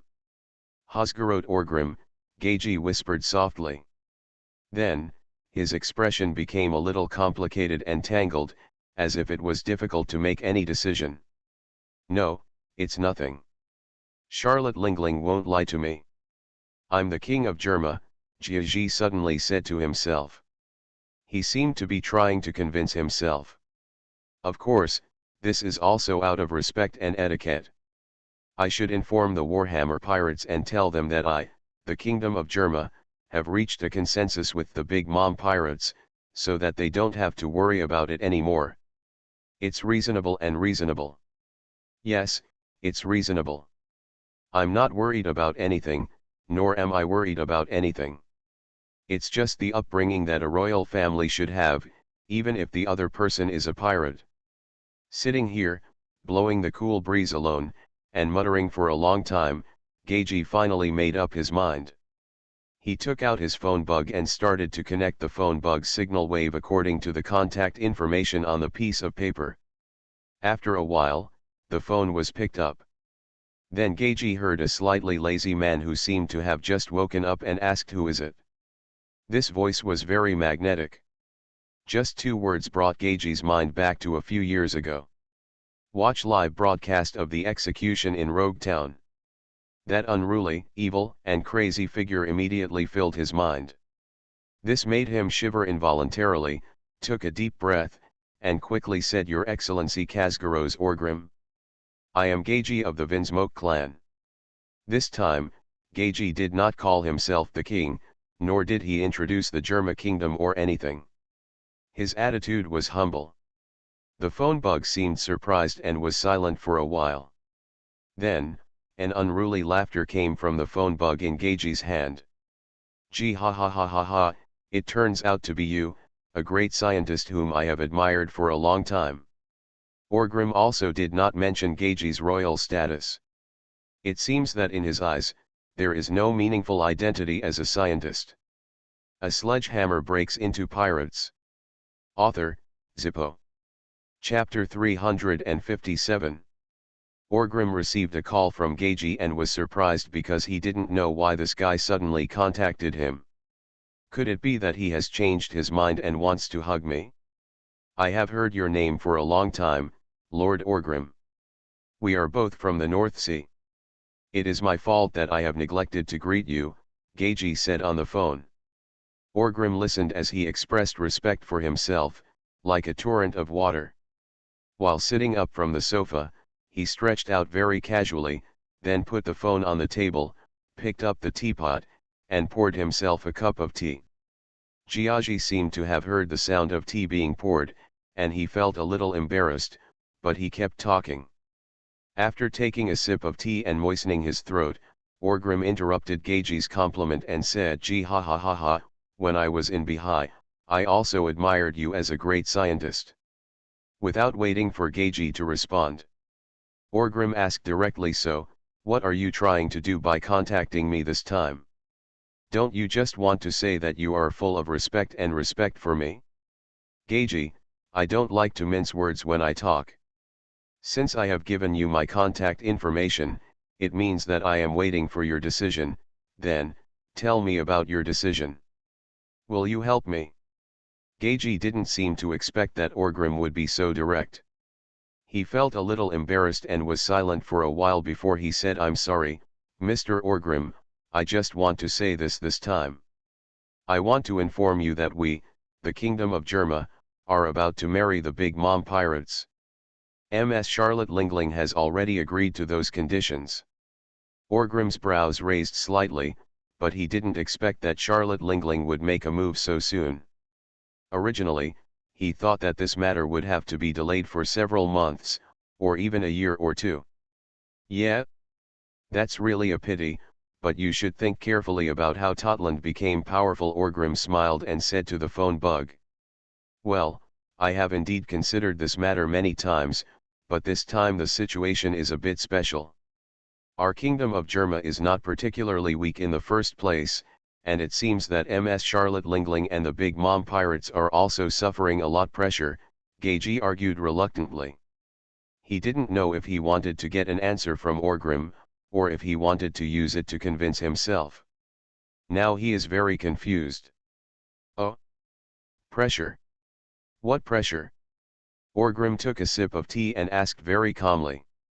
I heard, the Beast Pirates and your Warhammer Pirates, getting married soon? I haven't congratulated you yet, Lord Orgrim, Geiji said this. Orgrim's expression suddenly froze. Damn it, who spread this rumor? Kaido. I obviously haven't let go yet. Why did it all reach Bihai? To tell you the truth, if two of the four most powerful pirate groups in the New World formed an alliance, I would probably be under a lot of pressure, so Ms. Charlotte Lingling would for agreeing to my request. I would also like to thank you, Lord Orgrim, Geiji quickly spoke again. Orgrim finally came to his senses. Let me tell you, why is that dead old woman Charlotte Lingling suddenly so hungry? The reason for the commotion for a long time was because she found out about Kaido bringing Yamato to Avalon, and she misunderstood him. Well, actually it's not a misunderstanding or anything. During this period of time, Orgrim also thought about many things. The marriage between the Warhammer pirates and the Beast pirates was beneficial but harmless. It was both public and private, and he should not refuse it. It's just that he is still a little unwilling. I just didn't expect that Charlotte Lingling would really be unable to sit still even before she had a correct answer from her side. I see, Orgrim chuckled at the phone bug and took another sip of tea, still looking very calm. After he said this, he stopped talking. Gao Ji was waiting there and felt it was strange. Shouldn't you express your opinion? My behavior is basically tantamount to collaborating with the enemy. Just when Geiji was a little impatient and couldn't hold his breath, Orgrim spoke again. So, that damn old woman agreed to your conditions on the grounds that she was under too much pressure, and showed an eagerness to gain your Germa power? Orgrim asked. That's right, Geiji quickly nodded and responded. Gee ha ha ha ha ha ha, interesting, Geiji, you should be a smart person too.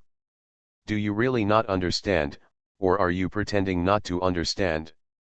Or to say, have you decided that even if you deceive yourself, you will still go to the dark side? Orgrim laughed and asked. Geiji's expression changed. After a moment of silence, he said in a deep voice, Your Excellency Orgrim, I don't quite understand what you mean. No, you understand very well, otherwise you wouldn't call me this phone, but it doesn't matter, I can explain it to you more clearly. Geiji, use your top scientist brain to think about it carefully, because you can't resist the pressure from me and Kaido, so in order to seek your power from Germa, that dead old woman Charlotte Lingling agreed to withstand the pressure from the world government for you, seize a piece of territory in the North Sea, and give it to you Germa. Gee ha ha ha ha ha. It's a logic full of loopholes. Can you believe this? Orgrim laughed and said. Geiji's face was gloomy and his breathing became much heavier. What makes you think that as long as you, the Germa kingdom, join in, Charlotte Lingling can withstand the triple pressure from me, Kaido, and the world government? I can make up 10 of these idiotic theories for you in 1 minute, Orgrim said with a mocking tone. I have also considered these things. Ms. Charlotte Lingling told me sincerely that it will take 3 or 2 years for the Germa kingdom to wait. I think I can afford to wait for this time, Gagi suddenly spoke again. Orgrim took a sip of tea very calmly, and then said to the phone caller, no, you can't afford to wait, 3 or 2 years. Gee ha ha ha ha, I can also agree to the same request, Gagi, bring your Germa kingdom to Avalon to meet me. I, Orgrim, promise to find you a home in the North Sea in 3 or 2 years, gee ha ha ha ha ha, of course, I hope you can still be alive in this world in 3 or 2 years. Giagi's face suddenly froze. For a moment, he didn't know what to say. People whose vision is too small always think that what they see is the whole world. It's really ridiculous. Gagi, I, Orgrim, still dare not say that I can defeat other competitors within 3 or 2 years.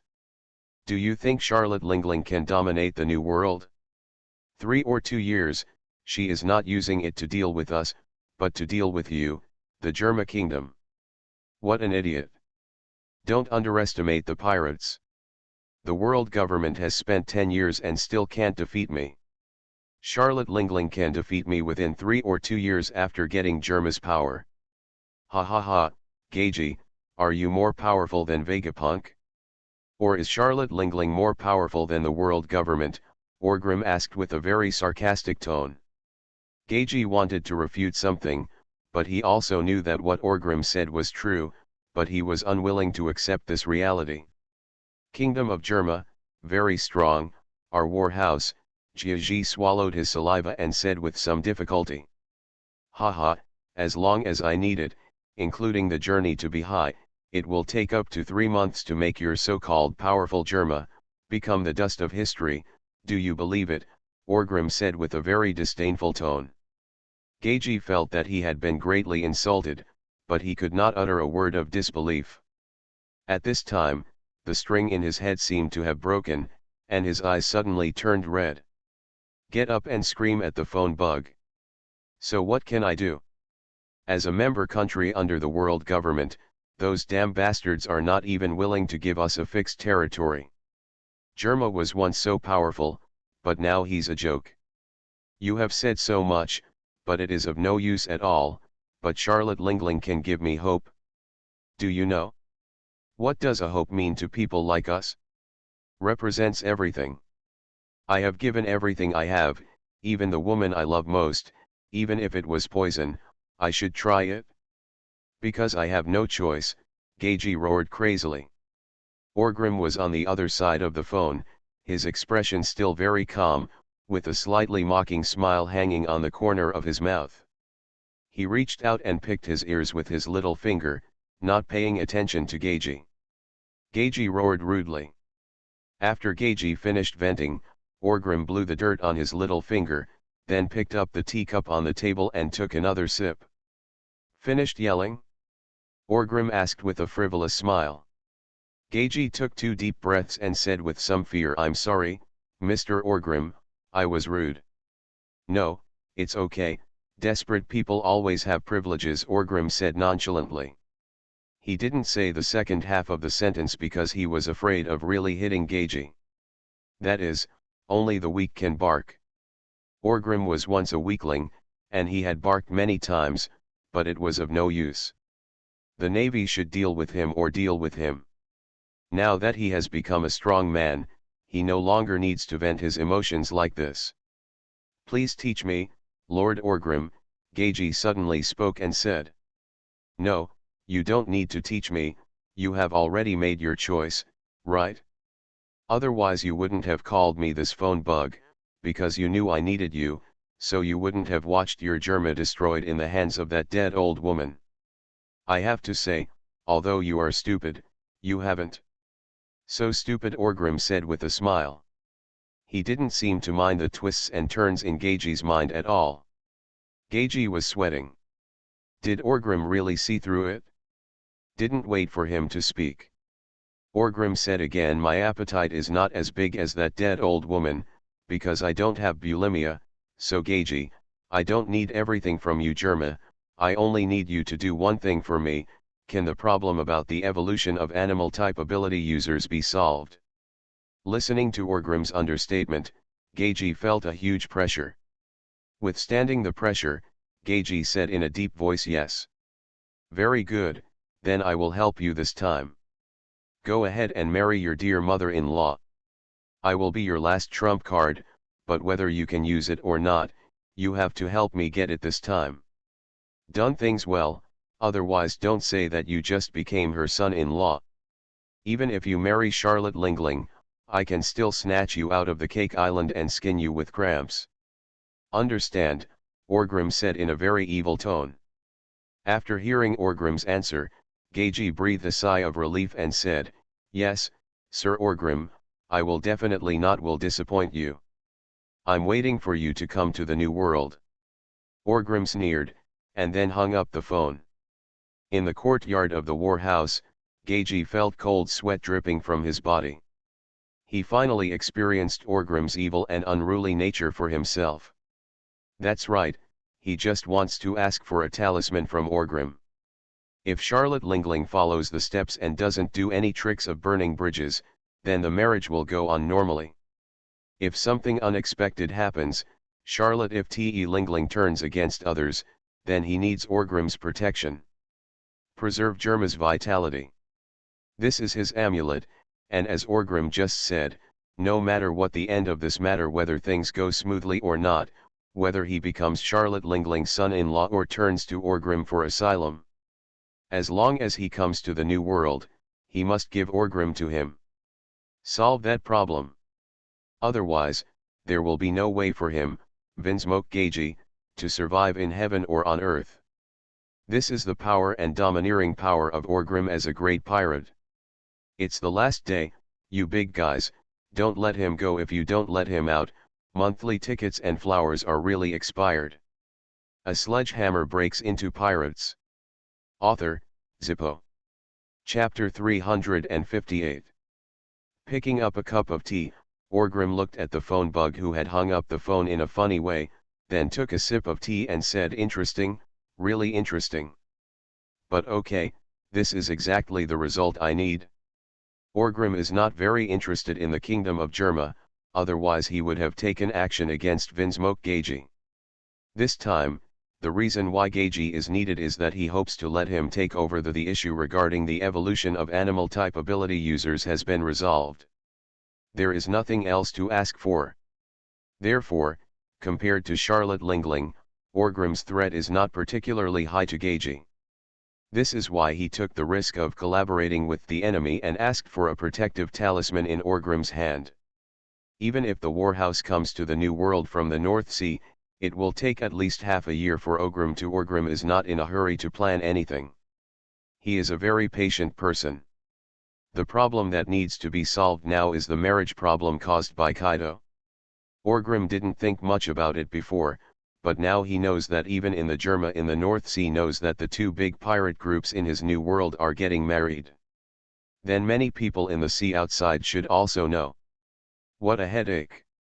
Kaido doesn't think about the consequences before doing things. Or is he really impatient to start a war? Orgrim shook his head helplessly and said. Kaido is not a fool. He looks like a reckless man, but in fact, he is rough and subtle.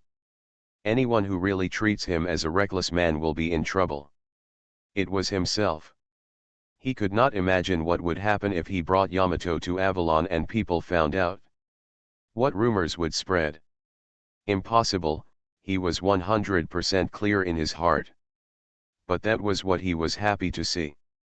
And there is no doubt that he is sure that Orgrim will not really refuse this marriage. Because there is no reason to refuse. He is full of sincerity, and is even willing to leave Yamato in Avalon. This Orgrim can't even pick a thorn.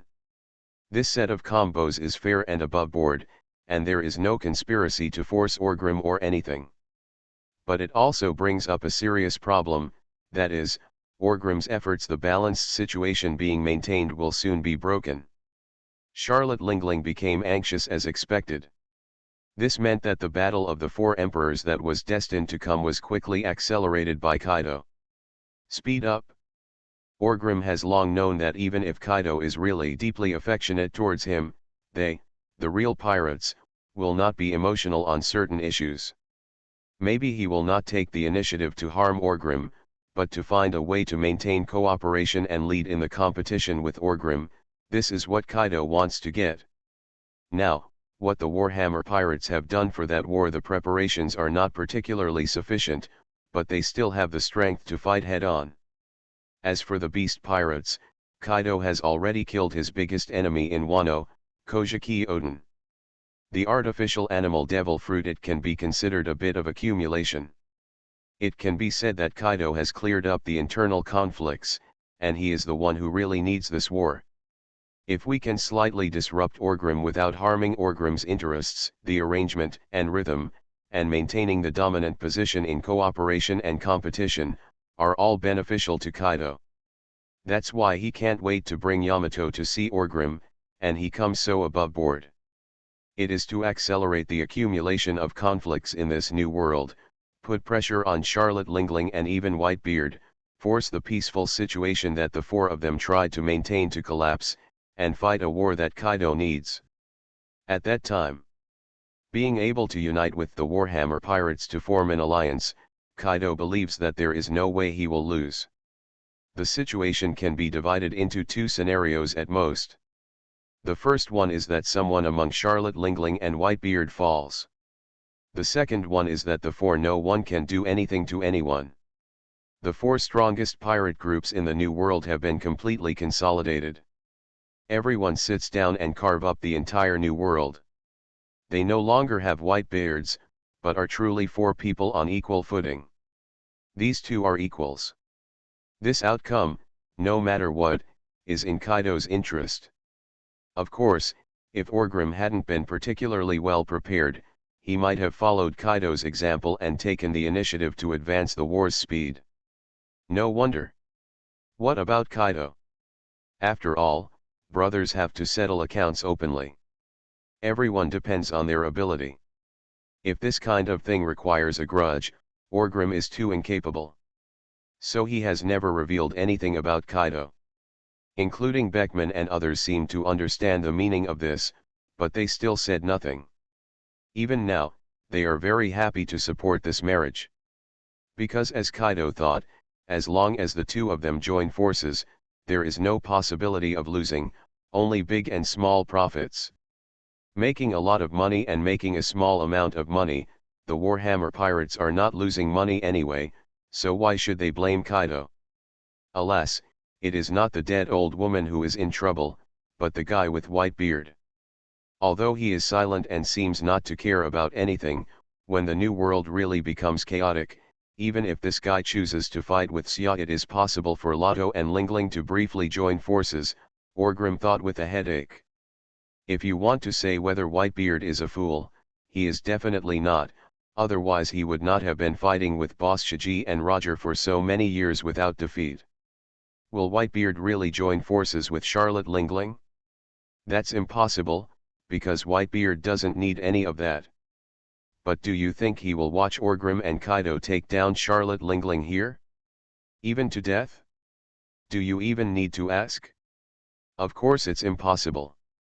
Because when the four of them are here, even if Whitebeard doesn't join forces with Charlotte Lingling, he can still intimidate Kaido and Orgrim. If Orgrim and Kaido were allowed to kill Charlotte Lingling. But just wait and see, within 5 years, the grass on his grave in Newgate will be 3 meters high. Wouldn't Newgate understand this simple situation judgment?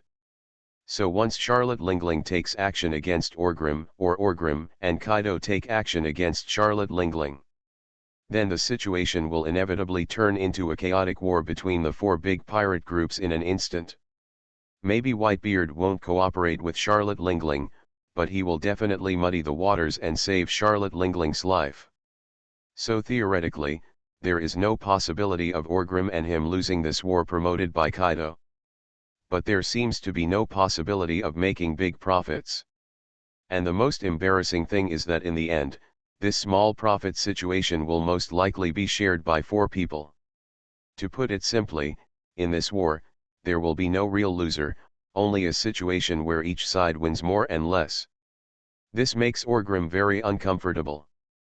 In a war, there are no losers in the end. Then the person who starts the war is the person who loses the most face. But thinking about it again, maybe the real loser is actually Whitebeard? Because he went from a transcendent status to being equal to the four of them. However, one essence can also be seen from this, that is, the new world. At this time, there are only 4 chess players, and the rest are just chess pieces. This war is for the 4 chess players, a name-fixing game. Orgrim whispered softly. Not to mention, this truth is somewhat cruel. So many pirates and ambitious people in the New World are nothing more than pawns after being involved in the battlefield war. This is them, it's just a game played by 4 big guys. Then the only change is between the Navy and the world government. Orgrim rubbed his chin and thought for a while. Orgrim doesn't know how the war defined by the 4 emperors where Shanks was fought, and whether there was any intervention from the world government and the Navy, so he cannot use it as a reference. But this time, the possibility of the Navy's involvement cannot be ruled out.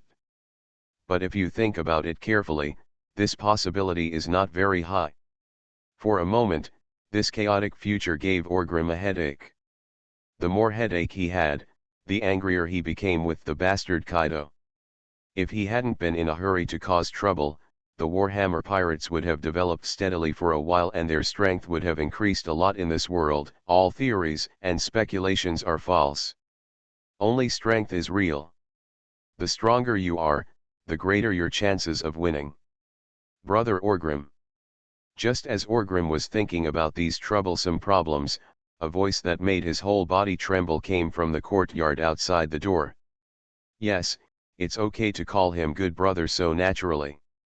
The only one left is Kaido, a shameless guy. Although I wish I could slap Kaido twice and tell him to go back to Wano country and stop causing trouble for me. But Orgrim is still very calm. Don't be angry. Although Kaido has his own ideas and plans, at least he didn't cheat himself. Although he didn't say it explicitly, he sincerely put all his calculations on the surface. If this is Orgrim, I couldn't see it myself, so I could only say that I was too stupid. I still couldn't blame Kaido. He reached out and rubbed his slightly stiff cheeks, and Orgrim stood up with a warm smile on his face. Said, "Hello boss Kaido, come in and sit down." Kaido's sturdy figure walked into the room after looking for the sound. He was holding a bottle of wine in his hand. When he saw Orgrim, he laughed and said, "Sure enough, Beckman didn't lie to me. He said that you are actually very free on weekdays, and told me not to worry so much. I can come to you for a drink at any time. It's also a good idea to keep in touch with each other. After all, we will be in-laws in the future." Orgrim's face twitched a little, wishing he could crush the traitor Beckman to ashes. "Gee ha ha ha ha, yes, yes, I am not busy at all during this time," Orgrim laughed and said. Kaido didn't show any politeness to Orgrim. He sat down at the table, took out his wine bowl, poured 2 bowls with Orgrim at each other, and drank them all at the same time. After 3 or 5 bowls, Kaido burped and said, "Brother, how are you considering the matter between Yamato and Andre?"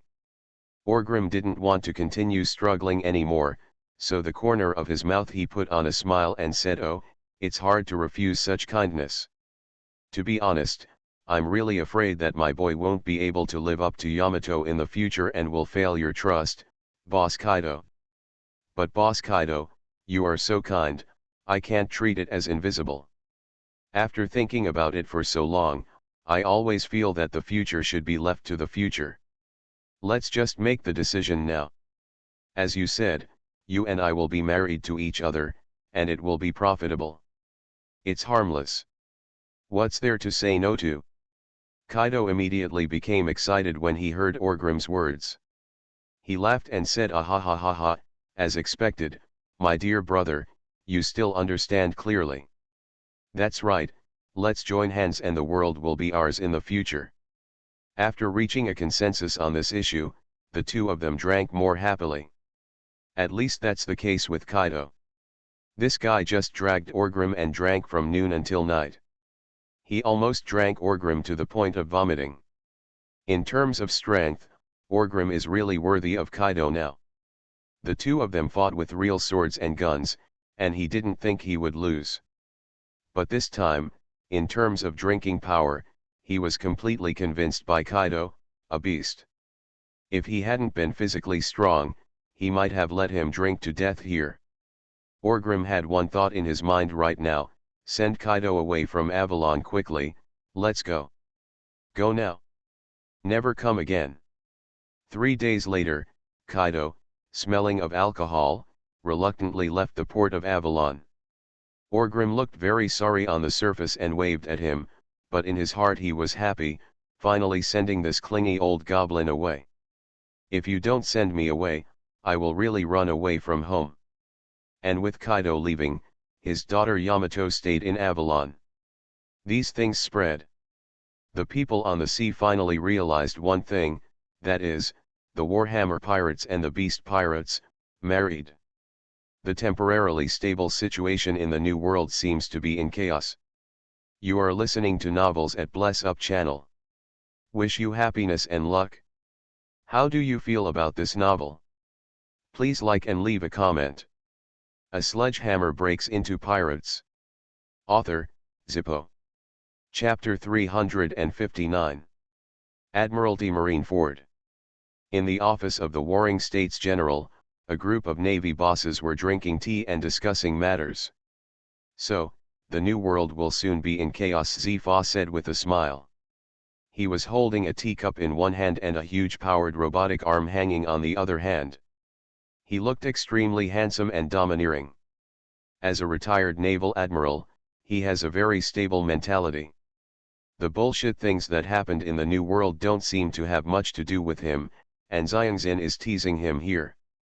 But unexpectedly, the faces of the Warring States generals and others don't seem to be very nervous or anxious. Very calm look. Yes, as expected, Kaido and Orgrim joined forces and even got married. The Warring States general also nodded and said while drinking tea. If I had known this would be the case, I really wish that Orgrim guy had given birth to a daughter. This couldn't be a marriage, right? Garp smacked his lips and said. He didn't drink tea, but he was eating senbei in his mouth and kept clicking. Giving birth to a daughter will not stop their alliance, it is nothing more than a matter of time. Senior Staff Officer Ahe shook his head and said. Putting down the teacup in his hand, Zifa looked at Warring States and Senior Staff Officer Ahe curiously, and then asked, so this time, do you both think you should leave it alone? Warring States looked at Zifa with a funny look, and then said, how do you care? Our navy is already weak in the New World. We can't handle small things, but how can we handle such big things? How about you, a former Navy general, take charge of this matter? Ha ha ha ha ha, me. I'll forget it, I'm an old man, if I get involved in this war, I'm afraid I'll die without a burial place, Zifa laughed and said. Well, Garp also shook his head helplessly. Ever since the marriage between Kaido and Orgrim was confirmed, the Warring States General and others had foreseen that a war in the New World was about to break out. Whether it is Kaido and Orgrim who are married, or the Big Mom pirates who are in a very bad situation, or even Whitebeard, they may start a pirate war at any time. As for this war, the Navy really wants to take care of it, but it has no chance or the strength to take care of it. Because this war involves Whitebeard, Kaido, Charlotte Lingling, and Kazgarot Orgrim. Everyone here needs to be treated seriously by the Navy, not to mention the chaos between the four of them. Without the Navy entering, the four of them might be able to fight in darkness. But if the Navy enters the New World in a big way, maybe these four bastards can join forces in one fell swoop and take advantage of their navy. This is not impossible, because the Warring States generals and others have already understood the nature of this war. It is impossible for them to tell whether one is alive or dead. This is just a battle to determine the division of the New World. To put it more childishly, the four big pirates have to clear their names. This is just their game.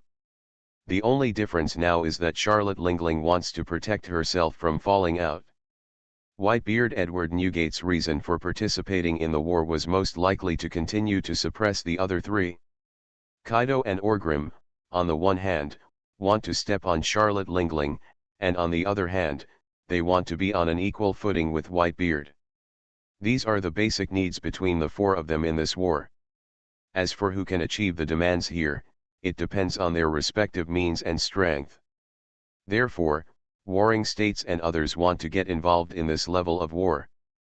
But the problem is that the risk is too great, and the strength does not allow it. Not long ago, the Navy headquarters also conducted many discussions and plans about this future war. Various plans have been laid out. In the end, the Navy headquarters still failed to come up with any effective proposals. Therefore, the Navy headquarters finally unified its attitude, that is, not to participate in this struggle for kingship in the New World. Let those four bastards fight. To be honest, even without this war, the Navy still believed that the New World was controlled by these four people. Now that they are fighting this war, the most they can do is clarify the pattern, and then that's pretty much it.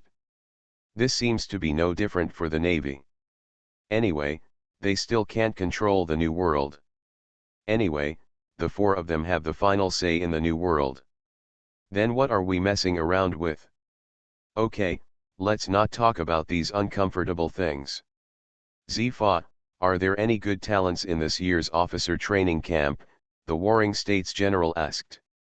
Sci-fi reached out and took a piece of senbei from Garp's arms, bit it in his mouth and said incomprehensibly, how good is it? Like Kuzan and Sakaski, the warring states general asked greedily. Sci-fi directly rolled his eyes and said, these are all talents that are rare in more than 10 years. Do you really treat them as cabbage? They are being trained for the position of Navy Admiral. So there is no such thing, the warring states general asked with some regret. Indeed not. Sci-fi nodded and said. But after he swallowed the senbei in his mouth, he thought for a while and said, but there are still some good seeds. There is a little guy named Smoker, who is the number one this year. There is also a girl named Tina who is also very nice. She reminds me a bit of Kuzan and Jun. Jun, Chief Staff Officer Ahi murmured with a slightly nostalgic expression. Although there is a slight age gap between the two, Jun and Great Counselor Ahi have always been like sisters, and their relationship is very good. As a result, Jun resolutely gave up his promising future in the Navy headquarters and plunged directly into the Navy trashcan of G-5, which made Chief Staff Officer Ahi always regretful. By the way, that kid named Smoker is still a natural type. Sci-fi suddenly spoke again. The general of the warring states period immediately looked forward to it. You guy, you just said that you don't have talents like Kuzan, isn't this coming out? Garp also laughed and said. It's not that simple. Now I just see that it's pretty good. How good can it be in the future? Anyway, his performance was not as outstanding as that of Kuzan, Sakaski, and Porisalino, but it was not bad. Sci-fi said with a smile. So what is the ability? General Staff Ahe also asked. From all aspects, the natural type smoke fruit seems to be unable to keep up with the three of Kuzan, but it is still a natural type. If cultivated properly, it may not be able to become the backbone of our navy in the future. Sci-fi said softly. Smoke fruit. That really cannot be compared with the natural systems of Kuzan, Sakaski, Porisalino, and others. But it doesn't seem bad. It mainly depends on how this ability user is developed. At this time, the warring states general and others were very interested in this little guy named Smoker. Being in the side of the big guys represents the future allocation of resources and training efforts. In other words, as long as his performance is not too bad and his ability can keep up, the future will be smooth. But the problem is that after Smoker came out of the officer training camp, he spent a few years in the Navy headquarters and immediately became the biggest problem child in the Navy headquarters. Then he was thrown into the East China Sea by the warring States General. It's not that he wants to do something against Smoker, but that the warring States General wants Smoker to temper his prickly temperament in the main town of East China Sea and become more mature, and then transfer him back to the headquarters to train him. The result is, Smoker didn't give up on this at all. He stayed in Rogtown in the East China Sea for many years. The rising star of the Navy headquarters, who had a bright future, was left idle in the East China Sea. Being carefree and unrestrained in that fish pond eventually led to his strength failing to keep up with his age. It can even be said that not only has he not become stronger, but he has become more talented. After chatting about these, the warring States General said in short, with the advent of the great pirate era, more and more powerful guys on the sea have chosen to join the ranks of pirates. This is very unfortunate for our Navy. Wonderful things, you may not be able to see them now, but after 10 or 20 years, the generation of talents it will be very dangerous. We must strengthen the construction and training in this area now. The current Navy is the undisputed strongest and overlord at sea. It seems to have unlimited glory. But the hidden danger mentioned by the warring States General did break out more than 10 years later. That is the martial dispute between Kuzin and Sakaski. After the fight between these two men, the Navy's top combat power was directly cut off. Neither Jun nor Cake was willing to become a general, so that the Navy could not find anyone who could be a general for a while. In the end, it had to start a world recruitment. 2 generals were selected directly from the civilian population. Indeed, this matter has made up for the problem of the Navy's high-level combat capabilities to a certain extent. But the hidden dangers it brings are also very obvious, that is, Fujitora Yaisuke and Green Bull have no systematically except theoretical training from the Navy. They do things more casually, and their military aura is not very strong. This has greatly led to the split among the top brass of the Navy. Marshal Sakaski and General Fujitora both fell out directly. This has never happened before in the Navy. When have you ever seen Cyborg turn against Zifa and Sengoku? When have you ever seen Sengoku turn against Sakaski, Kuzin, and others? Ha ha ha ha ha, don't worry, warring states period, my grandson will definitely become the pillar of the Navy in the future, Garp laughed confidently. Ace? How is he? Zifa asked with a smile. Oh, it's not bad. It's right in my hometown. I haven't had time to visit it recently, Garp smacked his lips. The others also laughed. I really hope that Garp will stop being so miserable and quickly cultivate a navy who can truly succeed him. At this moment, the phone bug Garp was carrying suddenly rang. This was not a particularly surprising thing, so Garp first bit the senbei in his mouth, and then slowly took out the phone bug from his arms. But the moment he saw the phone bug, Garp's originally leisurely expression suddenly became serious. Durag, Garp spit out the senbei in his mouth and said in a deep voice. The expressions of the warring States General and others suddenly became serious. Garp did not shy away from them and picked up the phone. Hello? You bastards still dare to contact me, Garp cursed at the phone bug. On the phone bug, Durag did not speak, as if he was accepting the cordial greetings from his father. Where are you? Garp asked again. East China Sea, Durag suddenly said. Garp was stunned for a moment. He didn't expect that Durag actually answered him. Before he could speak, Durag continued the port of Windmill Village. Garp's expression changed and he said, What are you doing there? What are you going to do to the Kingdom of Goa? Windmill Village is Garp's hometown, and it also belongs to the Kingdom of Goa in the East China Sea. This guy Durag is a leader of the Revolutionary Army. He suddenly appeared there. Of course Garp was panicked. Durag smiled. He smiled and said, Don't be so nervous, I have no intention of doing anything to the Kingdom of Goa. Yeah? So what are you doing there? Garp said with a little relief.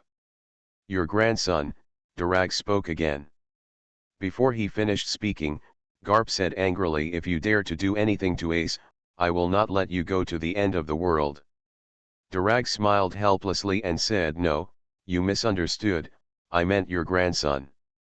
Relative, grandson, Garp was completely stunned. The warring states generals and others were also stunned. That's right, that's my son, his name is Monkey D. Luffy, I have fostered him with the village chief. Let me tell you now, Dalag said very calmly. Garp's expression changed from shock and disbelief, and finally turned into a joy that could not be concealed. But soon, Garp cursed angrily, you damn bastard, when? Have a son. Not long ago, I think it was a few days later than that guy Orgrim, Drag said very calmly. Then, before Garp could speak, Drag continued, anyway, I will leave Luffy here. After saying that, without giving any chance, Durag hung up the phone directly. What a damn bastard. I'm his father, Garp looked at the hung up phone bug in his hand and roared. But soon, a smile appeared on Garp's face, and then he looked at warring states and others and said, I'm sorry, I'm going to ask for leave. Dong Hai, look at my two grandsons. A sledgehammer breaks into pirates. Author, Zippo. Chapter 360. Holding the steamed buns in my hand, there is not a drop of oil in the dish. In the East China Sea, Ziluabu village, a small sampan was swaying close to the island. And the person on this boat is the famous red-haired Shanks. It's just that Shanks looks miserable now. He's in a sampan that's worse than my hawk. He's wearing a straw hat and his clothes are a little shabby. There's no package on the sampan. It seems that this unlucky kid has already, it's as if we have reached the end of our rope. I really don't know how he fell to this level despite his strength and being a pirate after all. After taking a bite of black bread with no oil or water, Shanks always felt that he was miserable. I couldn't help but burst into tears. I was still wondering why my hawk rushed back in such a hurry. Now he knew it all because Orgrim's son was born. If nothing else, my hawk is so anxious to go back because he wants to become Andrest's master, right? The most fortunate thing among recent misfortunes is probably receiving this news. In this way, my hawk will most likely not bother him anymore. But why do I always feel a little empty and lonely? While thinking about these things, Shanks ate the brown bread in several bites, and then took out a crumpled reward notice from his arms, and it was his old buddy Bucky on it. But so much time has passed, and Shanks still hasn't found Bucky in the East China Sea. Oh, forget it, there's nothing you can do about it if you don't have fate, so you don't have to stick to Bucky anymore, Shanks sighed, and then, following the sea breeze, he loosened his fingers, and the reward for Clown Bucky was swept into the boundless waves of the East China Sea and disappeared. Swinging the oars, Shanks' small sampan soon approached the island. At this time, on the cliff at the back of the island, a young man was sitting idle on the edge of the cliff, holding a telescope in his hand and observing the sea. Not long after, he saw a small sampan with a man with red hair and a straw hat on it, heading towards the island. Who is it? Why does it look familiar? Is there anyone coming to this boring island? The man murmured something strange. Shanks quickly rowed the boat to the bottom of the cliff. He looked at the man sitting on it and waved to him excitedly. The man was also a bit strange, but he still responded. Shanks waved to him as well. Who are you? The man asked curiously. I. Shanks smiled, and then said loudly, my name is Shanks, and I am a pirate. I heard that there is a powerful marksman here called Jesus Bu. I made a special trip to find him and want to invite him be my first partner. Yes, Shanks has been wandering around the east waves for so long, and finally locked his first target, that is Jesus Buletin. Usopp's father. And the man who was sitting on the cliff with a curious face at first, after hearing what Shanks said, his expression became strange. Then, he said, I'm going to tell you about Jesus. Yeah? I see. It seems like this is fate. I met you as soon as I came here. How about it? Do you want to be my partner? Let's go see the world together? Shanks asked with an excited smile on his face. Look at the world, Jesus Bulletin was a little moved, but then he asked, are you great? Would it be fun to go to sea with you? Of course. I'm quite powerful. My name is Shanks. Have you really never heard of my name? I am a crew member of the famous former pirate King Roger. Shanks said quickly. Seeing Jesus Bulletin seeming to recall the name Shanks, he continued, follow me, whether it's the Grand Line or the New World, I can take you to see it all. That is what this world is really like. Shanks, Jesus Bulletin suddenly remembered, and then said, are you the red-haired Shanks who often fought against the world's greatest swordsman, Joracole Mihawk, in the newspaper? The world's greatest swordsman, Shanks was completely confused. Has Mihawk already secured this title? So who am I? I have never lost to him. But this is not the time to care about these things. Shanks I nodded quickly and said, yes, it's me. 3 days later, Jesus Bulletin, the first friend of the red-haired pirates, and Shanks took a small, dilapidated-looking sampan and left Scilop village. About the red-haired pirates, the legend of the pirates has finally begun its first step. The New World, Avalon. In the headquarters of the Warhammer Pirates, in the courtyard of Orgrim. Yamato, a little Lolita, was directly left behind by Kaido. Avalon. But she didn't feel reluctant at all. It seemed that her father didn't matter to her at all. On the contrary, in Avalon, everything felt novel and enjoyable. About herself and Andrest, Yamato also knew about their engagement. However, she didn't quite understand what it meant. She only knew that in the future, when she and Andrest grew up, they would be like Uncle Orgrim. Become a couple, just like Stussy's sister. I don't quite understand what a couple means, but judging from my recent experience in Avalon, there doesn't seem to be anything bad about it. Robin, you know so much, why not go to sea with me in the future and be my deputy captain? Yamato sat next to Robin, listening to Robin spreading all kinds of strange knowledge about the sea to her, and said very happily. And in the arms of Yamato, a little Lolita, holding Andres, especially this little guy wanted to climb to the ground with all his teeth and claws. But Yamato, this little Lolita, didn't want to let go at all, so she hugged him tightly so that he couldn't escape. Just like Andrest inherited just like Orgrim's strong physique, Yamato also inherited many of Kaido's advantages, such as being extremely powerful among his peers. It's no wonder that Sailor Moon will use heavy weapons like maces as his own in the future.